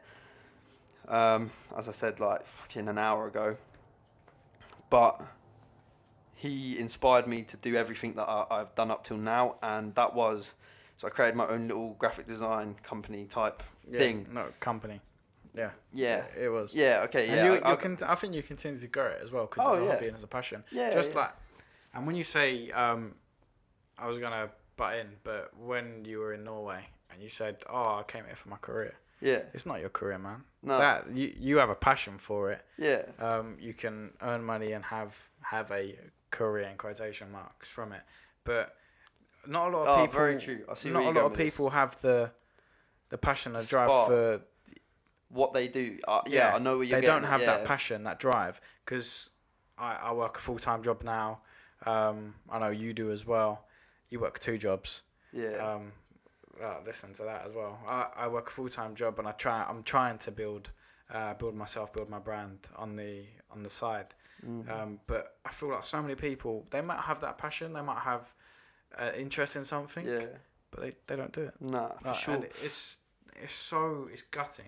It is. It's devastating, and I feel like that's where a lot of the problems go wrong with places in the country, is what we spoke about before. Like, 100%. There's so many little areas like that are just so insular that they don't know how to get out, and they don't know what they want to do with their lives, because they've not had it. And I feel like London, like as a major city, Manchester as well, even Birmingham, it's not the most beautiful place, but it is Birmingham's diverse. On the rise at the moment. Yeah, I loved it when I went. I genuinely loved it.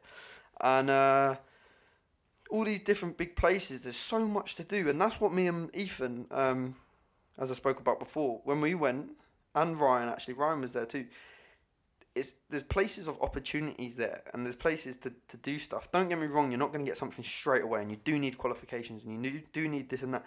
But if you want to do it, you chase it, you do it. You work and that's what I was trying to do with me. It was like, I was trying to set up my own company, right, of which I did. And I was creating stuff for fun. At the time, I was creating. Ryan wanted to do his own YouTube, and he has started that, and he needs to crack back on with it. Yeah. What's the name? It's It's just Ryan Moss, isn't it? I'm pretty sure. Yeah. Or is it's Mossy? It's Mossy, maybe. I'm gonna have to double check it. Yeah. But I think going on with what you said as well, I think the world we live in now, the opportunity is everywhere. Yeah. But you just need to go and find it. I think the people that live in these remote places, they get in that cycle. They see the people around them and they're like, oh, I'll do that and I'll do that. But the good thing about social media is that people are getting more exposed to everything. And the con to that is that a lot of people are putting on a facade and a front. Yeah. And it's bad.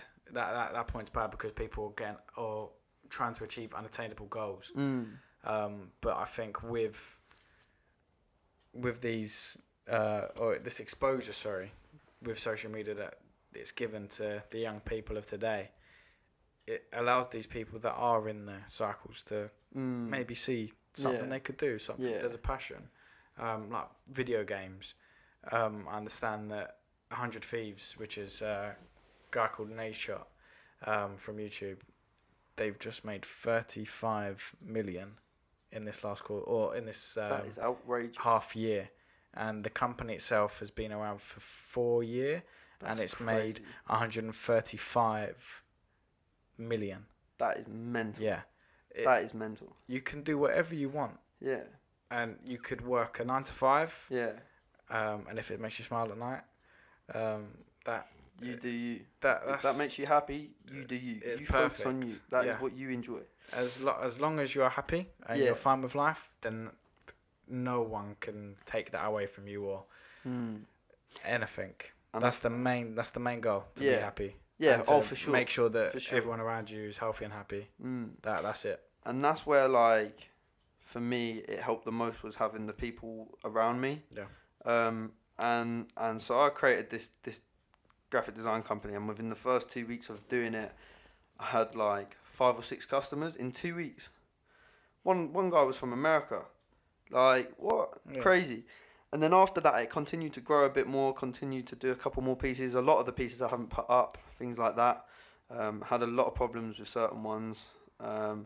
My Instagram is dc.designs, I'm going to say. Yeah. DC Designs like 15. DC.design, yeah, whatever, 15. Anyway, and it's weird that I don't even know about that. But again, I don't really pay that much attention to social media anymore, actually. And so, what was it? Yeah, I did that. I passed my driving test, of which I put off for years and years and years because I failed my theory first time. I was like, nah, I'm going to go to uni and do this and do that. All comes back around, so I passed my test. I obviously passed my theory. I got a car to then try and get a job in football. That didn't come along.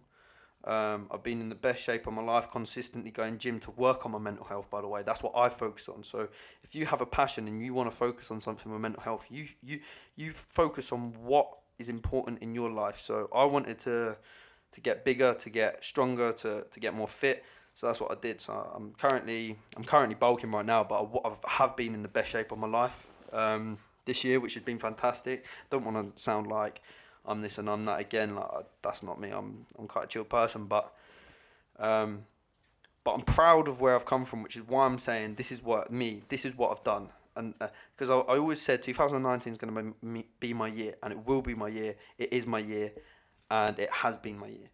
And so after I did my test, I then obviously got in the best shape ever. Obviously, that was a process from 2016, something like that. I was training in 2015, something crazy.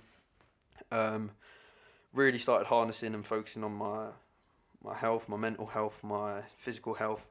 And then after that, I got a job, man. That was the biggest turning point for me to pay off the car, things like that. Got a part-time job working at a golf club. Big up yourselves, everyone that is there.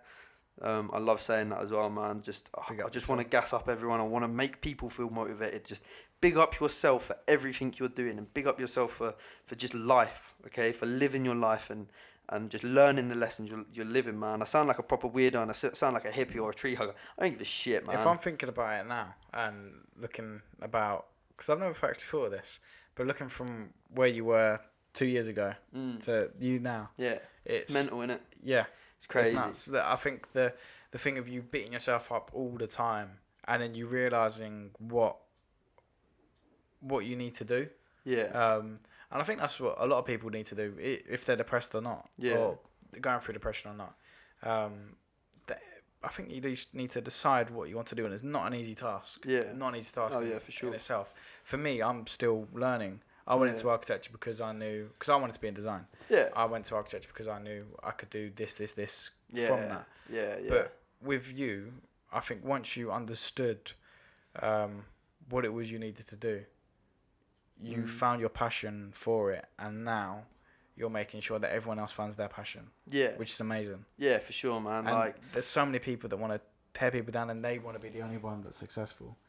and that's where I want to go into our group, man. Yeah. That like is so like, so our group is obviously, I don't know how many of us there is there, like first hand, 11? like there's loads.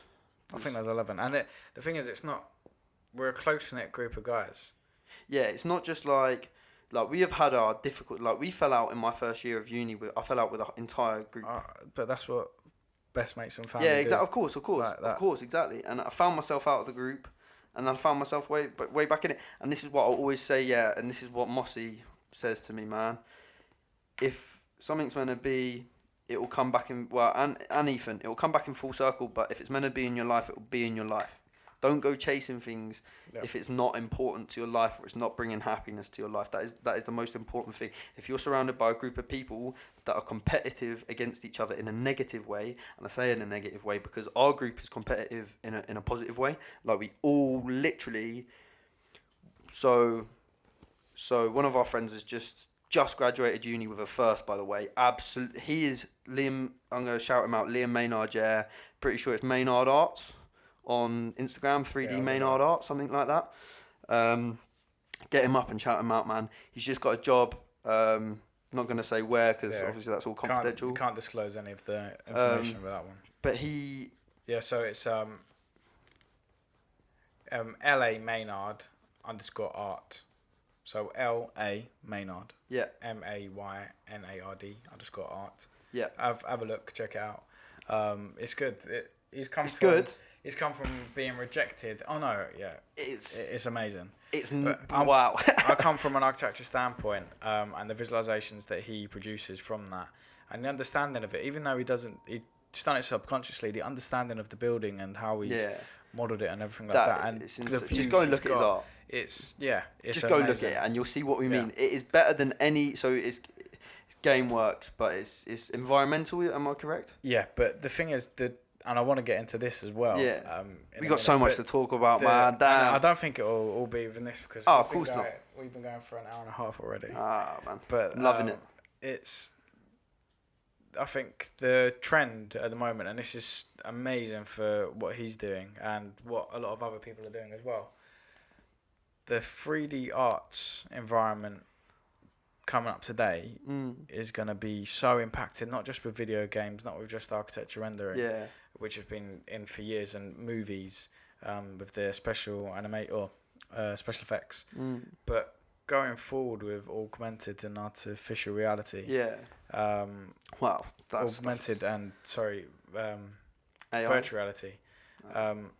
I've seen from going to university and meeting different people. That's the one thing about uni. You're going to be learning yourself, but it's the people you meet. That's why I want to do this as well, because the conversations I've had with people, it's crazy.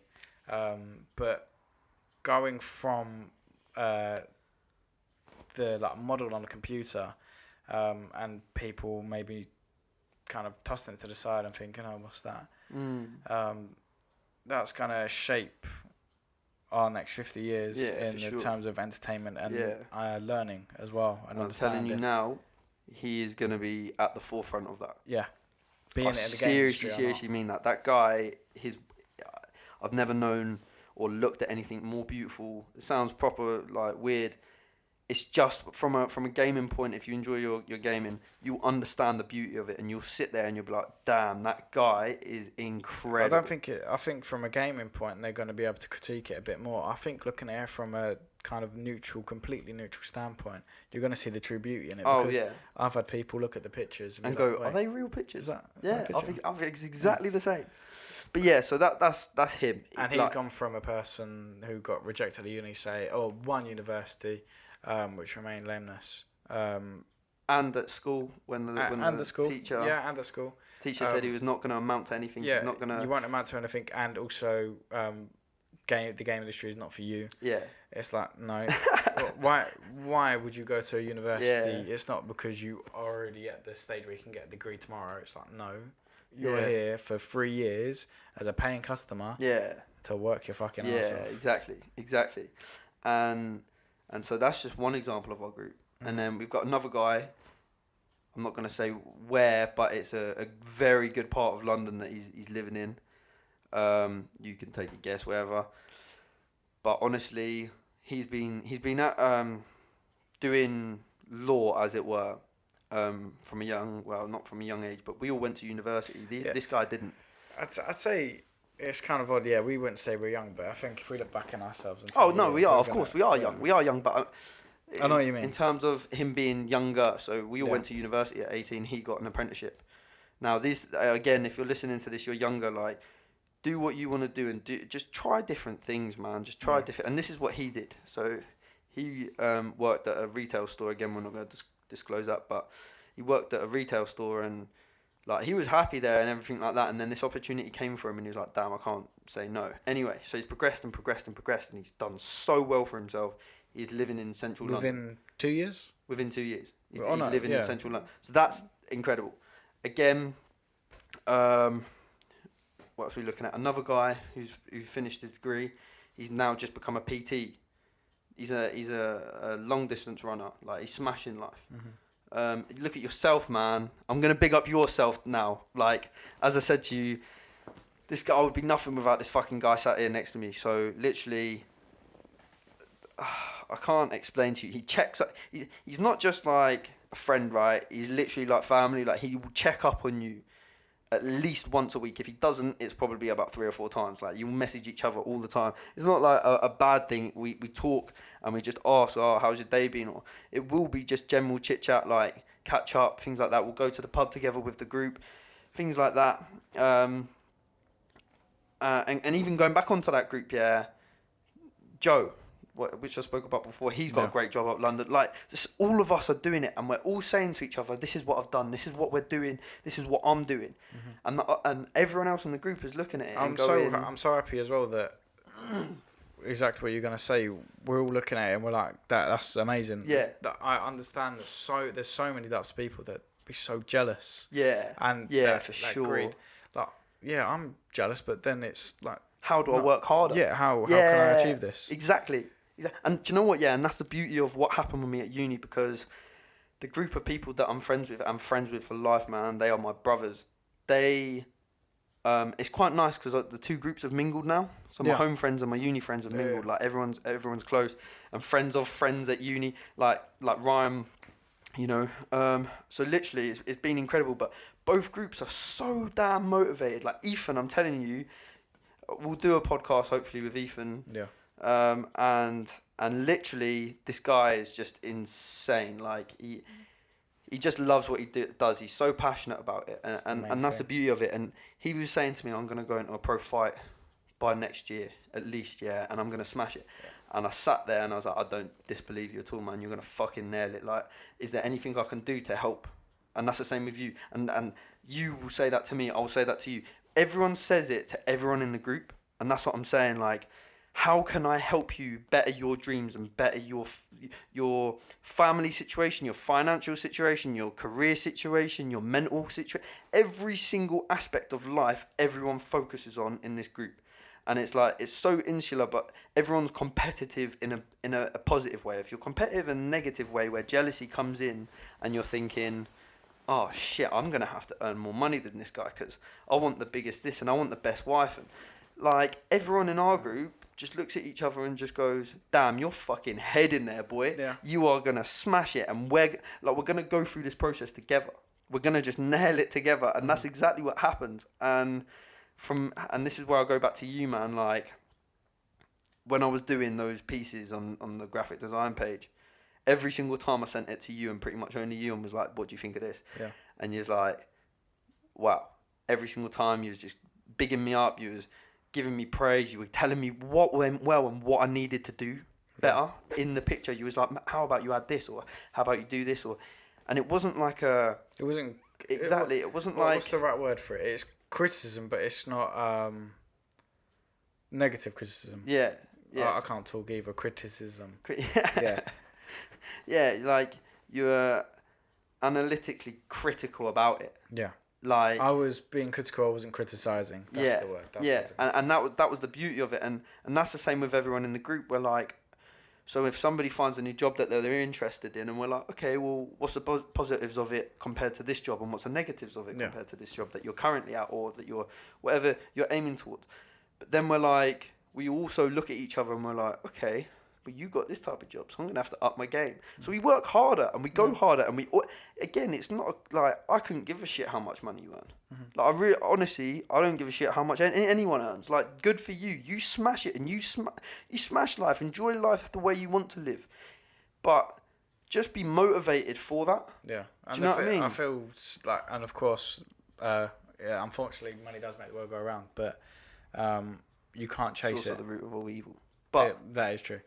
But you can't chase it. Yeah, no, because you'll be chasing it forever. Yeah, exactly.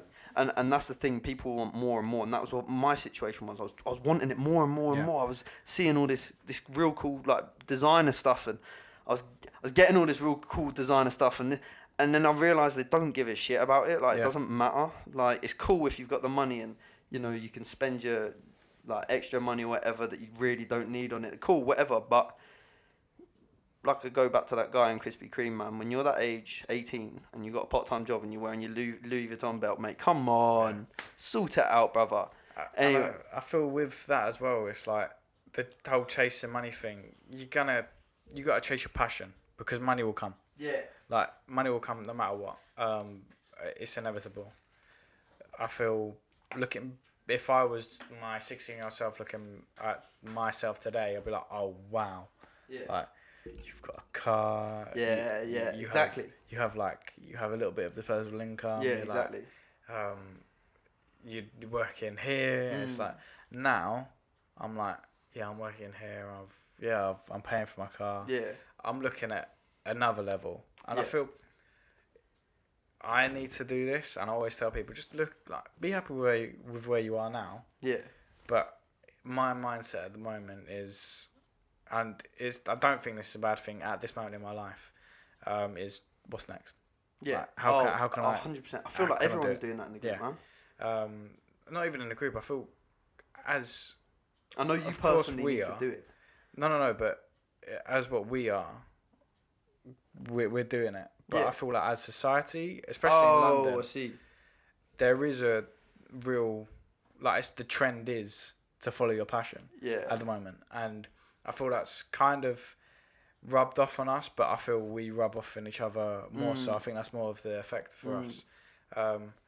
And going on and doing bigger and better things, like year by year, even less than that.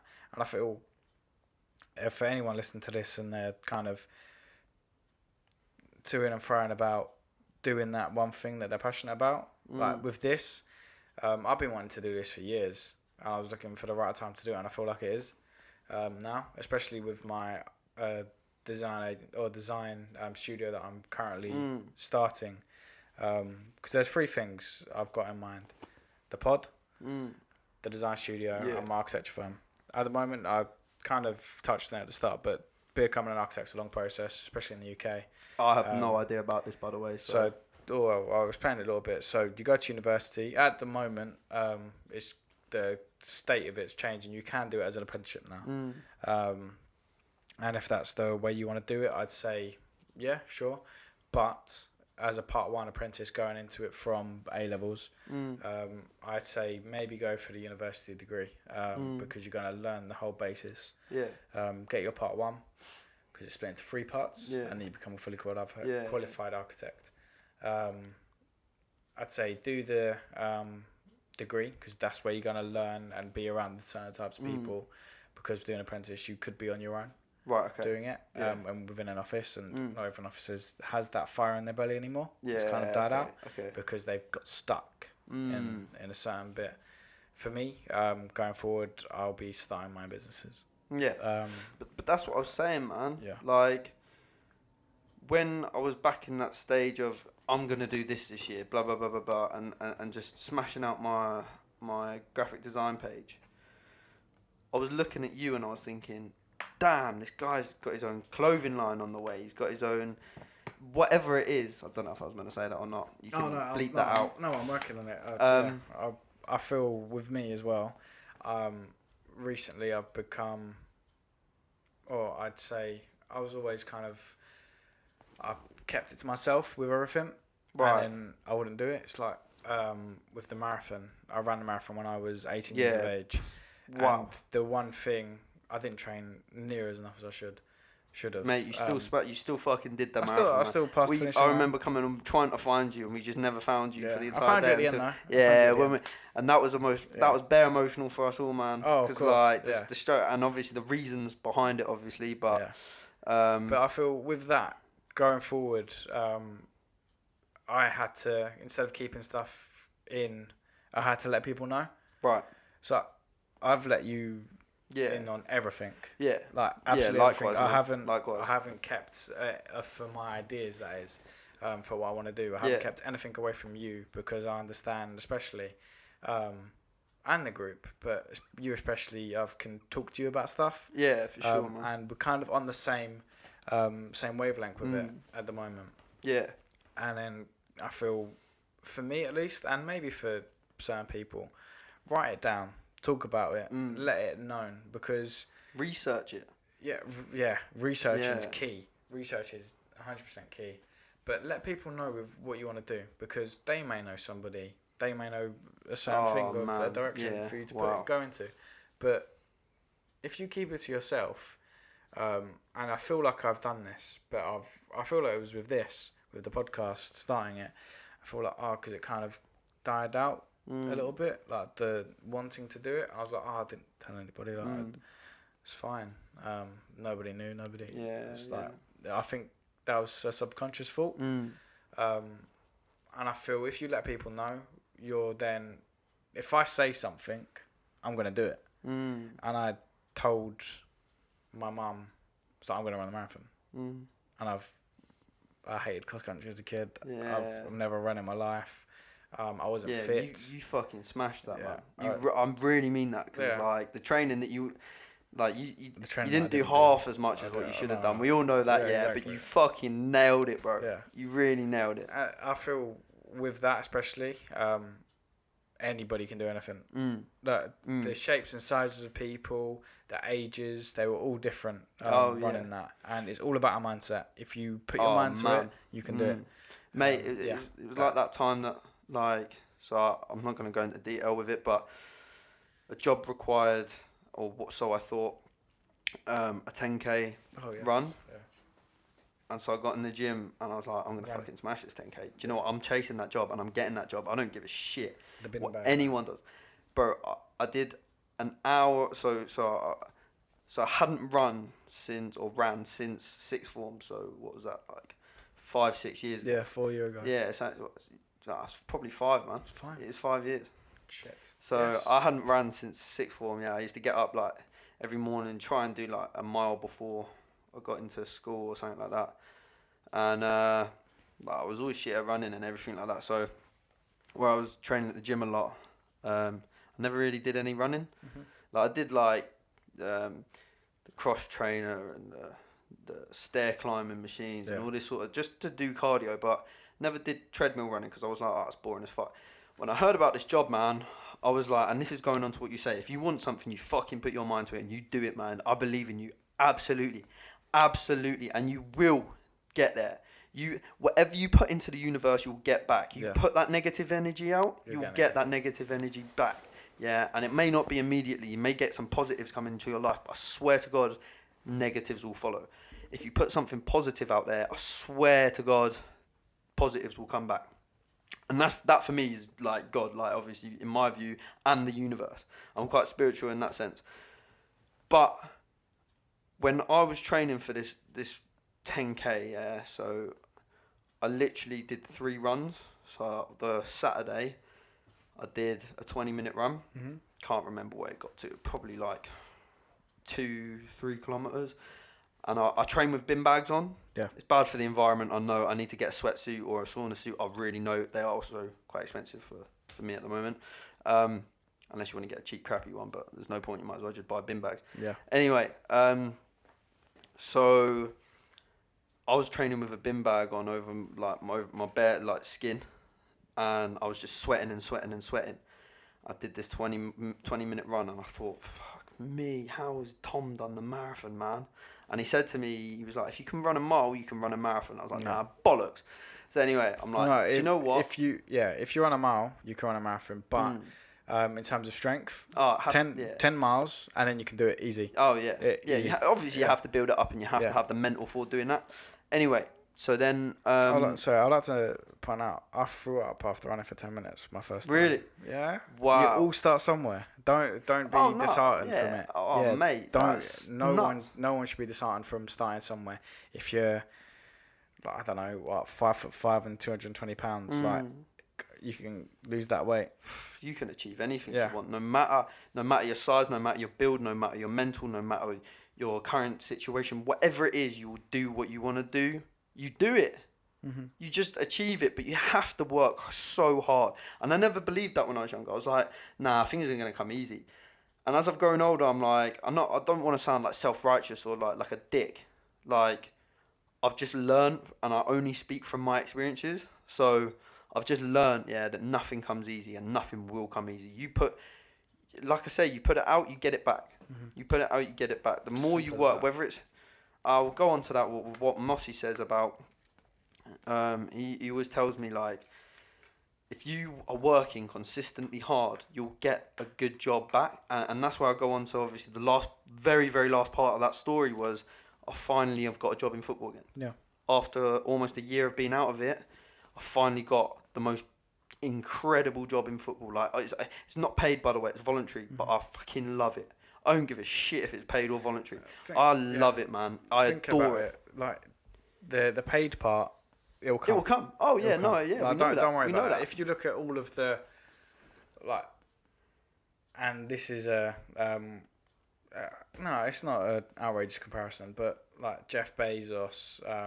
Oh, mate, he come from a garage, didn't he? Yeah, no, He started in a garage. So did Apple, so did Google. Oh, yeah, man. So basically, you should just start in a garage, really. Yeah, no, start wherever you need. We're starting this in your front room. Yeah, exactly, man. Yeah, and exactly. I have big dreams and I'll achieve them. But it's damn right you will. The thing is, with what's his name? Oh, I can't remember his name, but the COO of 100 Thieves. He started off. I can't remember his name, but so that's the chief operating officer. So he's the business side of it, the business head. And he started off interning for free. He was putting his service out there, saying, this is what I can do for your company. It's not, here's my like CV. This is what I can offer you. What do you want me to do? It's like, no, I can do this for you. It's about having that confidence as well. And I think with you at the moment, with your your confidence, you're understanding what you can offer a company, a club, and what you can offer the players. Yeah. And it's amazing that you understand your worth. Yeah. Because there's so many people that just go through life and just don't know their worth, and they get disrespected, and then they hate their lives and like ultimately just hate the world around them. But it's like, know your worth. Yeah. Know what you can do. Know who you are. Yeah. Be you. That's you. And I feel we have one of our friends who's gone through travelling and he's wanting to go out there again. And I don't have a problem with that at all. No. He's still finding himself. Oh, yeah, for sure. And I feel so many people live out their life and they don't know who they are. Yeah. And but that's all right. Like you have to find who you are. Yeah, you do. But I feel like you always come round to finding who you are at some point. So it doesn't matter. Hope so. Yeah, well, of course. I don't. Yeah. But I feel. Yeah, I mean, I regret saying that. I feel like there are some people that don't. Yeah, I can see that. They don't have that drive to do it. I can see that. But I feel once you do that and you've done that at this stage in your life, you can then you. Yeah. And you know what you can do. Yeah. And that's amazing. Yeah, for sure. Yeah, it's crazy. I'm just grateful for the people around me, man. Like I'm grateful. Like I've had all the opportunities that I've had, like to be able to get where I am, like at the moment, and obviously where I'm gonna go. And it doesn't just stop with 2019 for me, anyway. It goes on. It goes on, and it will always go on. 2020, is it going to be even more productive, even more better? Am I going to get a new car? Am I going to get this? Or am I going to get a new job? Or the possibilities are endless, but it's what you put out you'll get back for sure, without a doubt. And I also think we should touch on, so it's all well and good saying just do this and like just work hard and do. It's how you do it, yeah. Now, big props to Mossy, yeah, because he taught me this completely. And we send messages, like video messages, back and forth consistently, just saying to each other, yo, how's your day going? Like, what are you doing today that's productive? How are things going with this project? Do you know what I mean? Just general. It's amazing to have people like that around you, because it's so easy for yourself to kind of like, go back into yourself. Yeah. I don't know what the right word is. Comfort zone. Go back into your own comfort. Yeah, go into your comfort. Routine. And then you have these people that are like, oh, how's this doing? It's not like they're saying, how much have you done? It's like, how's it going? It's like, then it gives you a kick up the arse. Spark to be like, exactly. Oh shit, maybe I should be doing more. Yeah, and that goes back to that point of just saying about him and what he was saying to me. He was like, oh shit, my mind's gone blank, man. Talking about Mossy. Oh no, yeah. So him asking, what have you done? What's productive today? How do we get to a point where we know where we're out of depression, or how to get out of it? Mm-hmm. I feel like it's all well and good us saying like, yeah, you can do this and do that but it's how you do it. Now, he taught me, I don't know how true this is, but his school teacher told him this. And if you wake up every morning and you say something to yourself in the mirror, well, I do this anyway, to the mirror. It doesn't have to be the mirror. It can be whatever.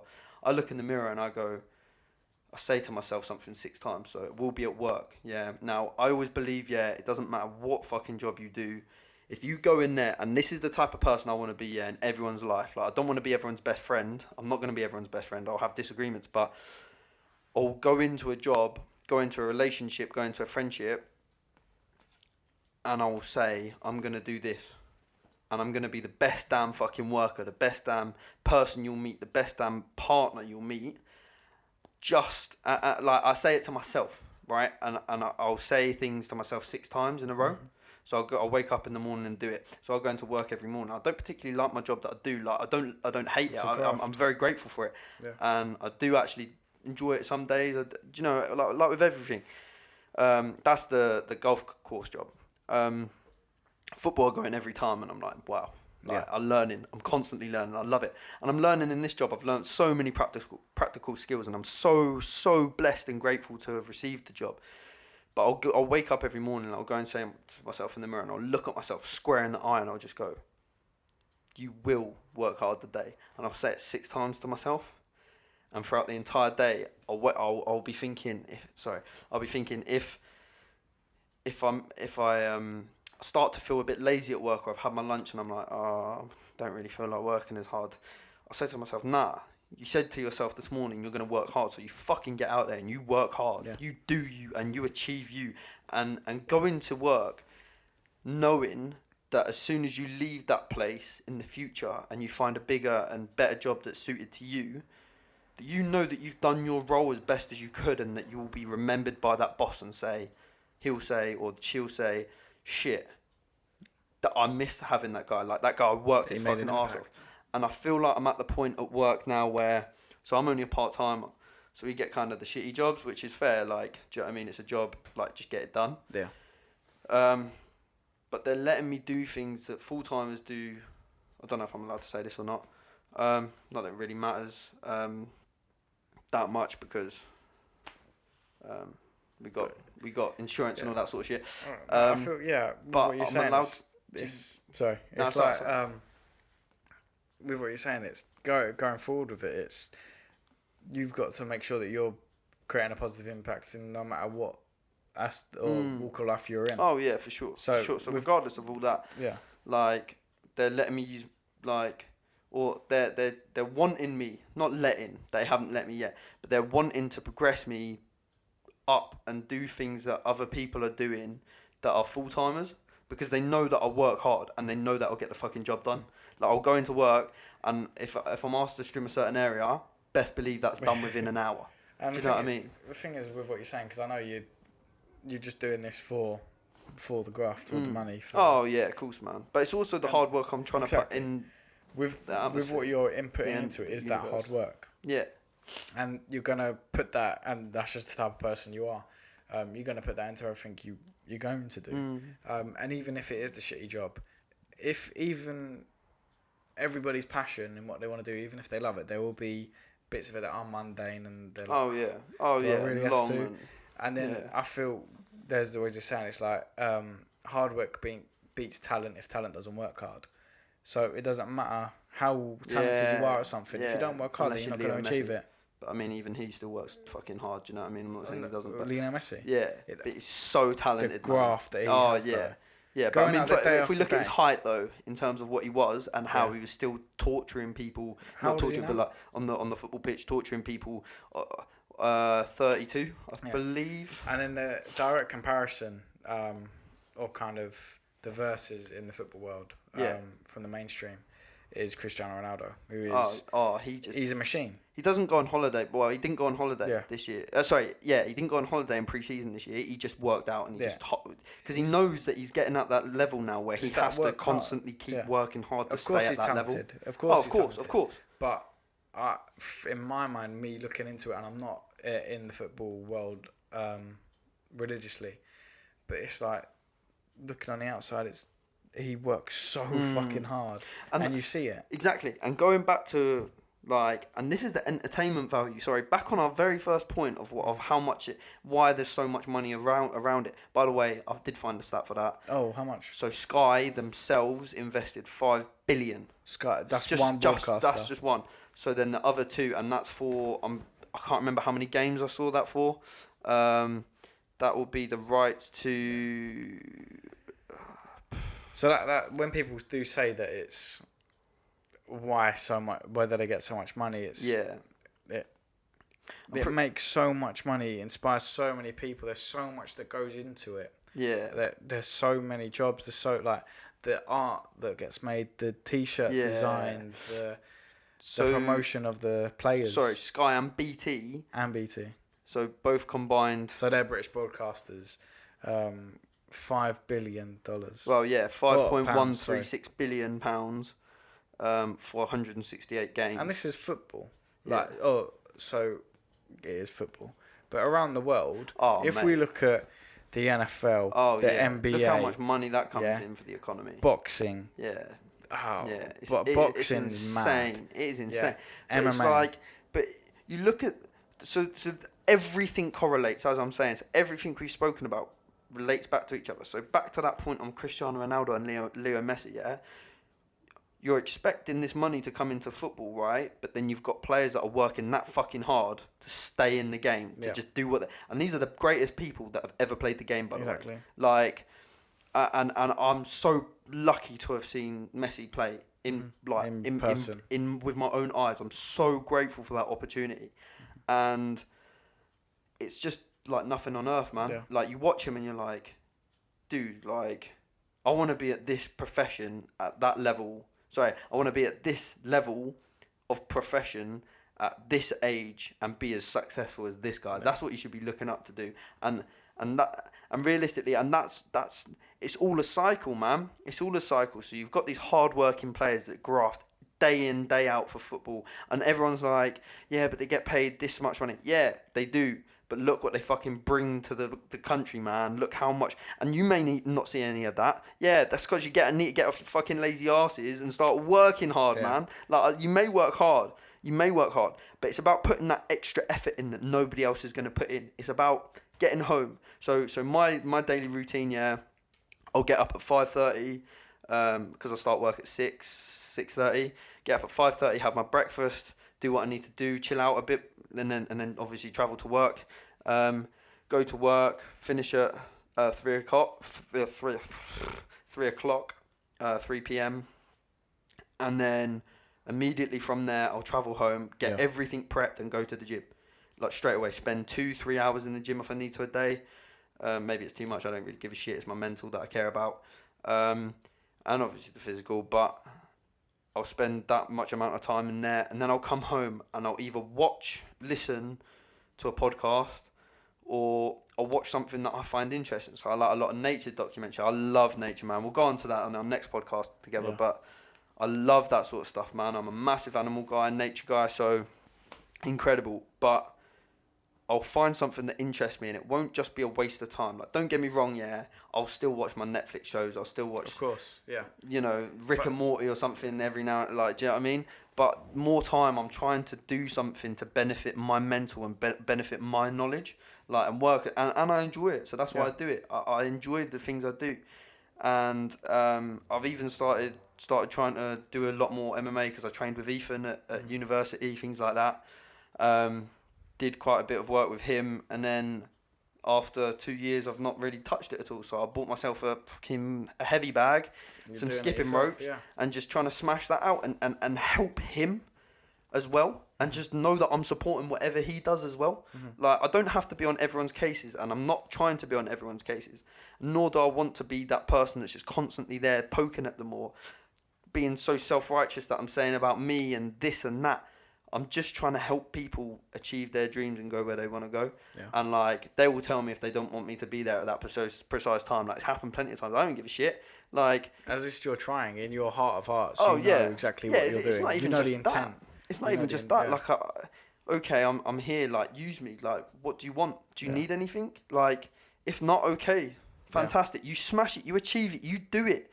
You get off your arse and you go and work for it, man. Like, I'm not at any stage that I want to be at, particularly right now, apart from my football. But, well, I say that I am. I'm in a very happy mental state right now. Oh, yeah, very happy. I know what you mean. Your but goals. I know it's going, and I know it's coming because I'm working. As you said, like, I'm trying to fit in 2 jobs and things like that, and I do make it work. It's all about time management, man. That is the biggest thing, like, with the 5:30 get-ups and going to the gym straight after. And it's a laborious job as well, that sort of thing. I'm trying to do what's best for me and my family and my future and things like that. And if people think that's selfish, self-righteous, I'm proud of what I've become through getting out that dark tunnel. Yeah. Like, and I will happily say I am this and I am that. Like, I have to now, because if I don't, I'll go back to saying, well, I could be this and I could, and that's demotivating, man. I don't want to do that. I'm a guy that wants to just achieve for myself, for my friends, and let my friends achieve around me and help them achieve. Do you know what I mean? That's how I see things. But whether people see that as a good thing or a bad thing, I don't know. Maybe I'm too nice. Maybe I'm too bad. Maybe I'm too much of a dick. Maybe I'm too... Whatever. You have your own opinions on every single thing, but the only opinion that matters is what you think on yourself. Yeah, well, you're definitely not a dick at all. I appreciate that, man. But I'd like to think not. This has gone on for 2 hours. Yeah, man, we could talk and sit here for fucking ages. And I haven't spoken about a single thing that I wanted to today. Oh, I'm sorry, I've been chatting so much shit to you, man. That's what it's all about. That's what it's all about. We'll be doing plenty more of these. Oh, for sure, man. I fucking love this, man. Yeah. My first podcast, I probably talked too much shit about myself. Bro, like, as I say, man, nothing is possible in my eyes. Well, obviously, everything is possible in my eyes for myself, but especially without you guiding me and helping me, man. So this is the first out of many, and I'm hoping they're inspiring for people. Yeah. That's the thing. I don't want it to just be a listen. I want you to enjoy it. This guy is fucking packed with knowledge. This guy, just support him, help him, do this, do that, whatever you want to do. The reason I've done this is to learn. Exactly. The whole reason I've done this is to learn to be less ignorant in the world. That's the main thing. I promise I'll get some more football stats for you next time or whatever. Hopefully I'll have Ethan or someone next to me, but hopefully we'll get Mossy on as well at some point. Get a few of the other boys. I want to be talking to people that I can spark ideas with, people I disagree with, and learn. That's the main thing. Going from conversations with people from walks of life at university, sparking ideas that have then turned into projects that have been like world-renowned projects at student level, which I think is nuts. And I'm proud to have achieved that already. But that's what I want to do with this. Big up yourself. Yeah, that's exactly what I want to do with this. It's how can I impact people and then the world with the thoughts and creative stuff that will come from this. Yeah. Be it something we talk about or something that comes up in my mind or your mind at the end of it, and then it comes from there. That's if I can do it to one person, I can do it to myself. Then that's perfect. That's can I just on top of that? Yeah, I've been thinking exactly about like the mental state of things as well. Just last point, like. As we say, find something that you enjoy and you harness and you take into your own mental, and it helps you to progress with whatever it is. Mine was a lot of time music. Yes. So I listen to, big up yourself, J. Cole, man. If you listen to this, you saved my fucking life, bro. Like, you really, really, like, impacted it to that point where I listened to Love Yours by J. Cole on repeat for about 4 hours a day, man. Every single day I worked out to it. I cooked my dinner to it. I went to the shops listening to it. I listened to it playing games. Like, and I enjoyed the song, and then I listened to the words. Yes, and I found meaning in the words. Yeah. Like, love yours, man. Just love yourself. Love your life. Love the people around you. And just get everything positive in your life and focus on that. With how that's affected you, no matter what medium it is, that's how creativity can impact the world. Absolutely, man. Like, absolutely. And hard work. Whatever medium. Yeah. Whatever medium it is, be it physical, be it a song, be it a building, be it a space. Creativity and that mindset and that creative flair. Yeah. That's how we can change the world and move on. Absolutely. But yeah, I'm going to call it now. Absolutely, man. Been a pleasure. Yeah. I've had a smile on my face doing this the whole time. Legit. Like, I'm so happy I've got around to doing it. Yeah. And it'll be the first of many. But yeah. Many. Yeah. Many. You're going to smash it, man. Hope so. That's the goal of this. Yeah. But I'm going to be calling this the CRST. Of course, meanings will come from that as we go on. But yeah, that's going to be it for number 1.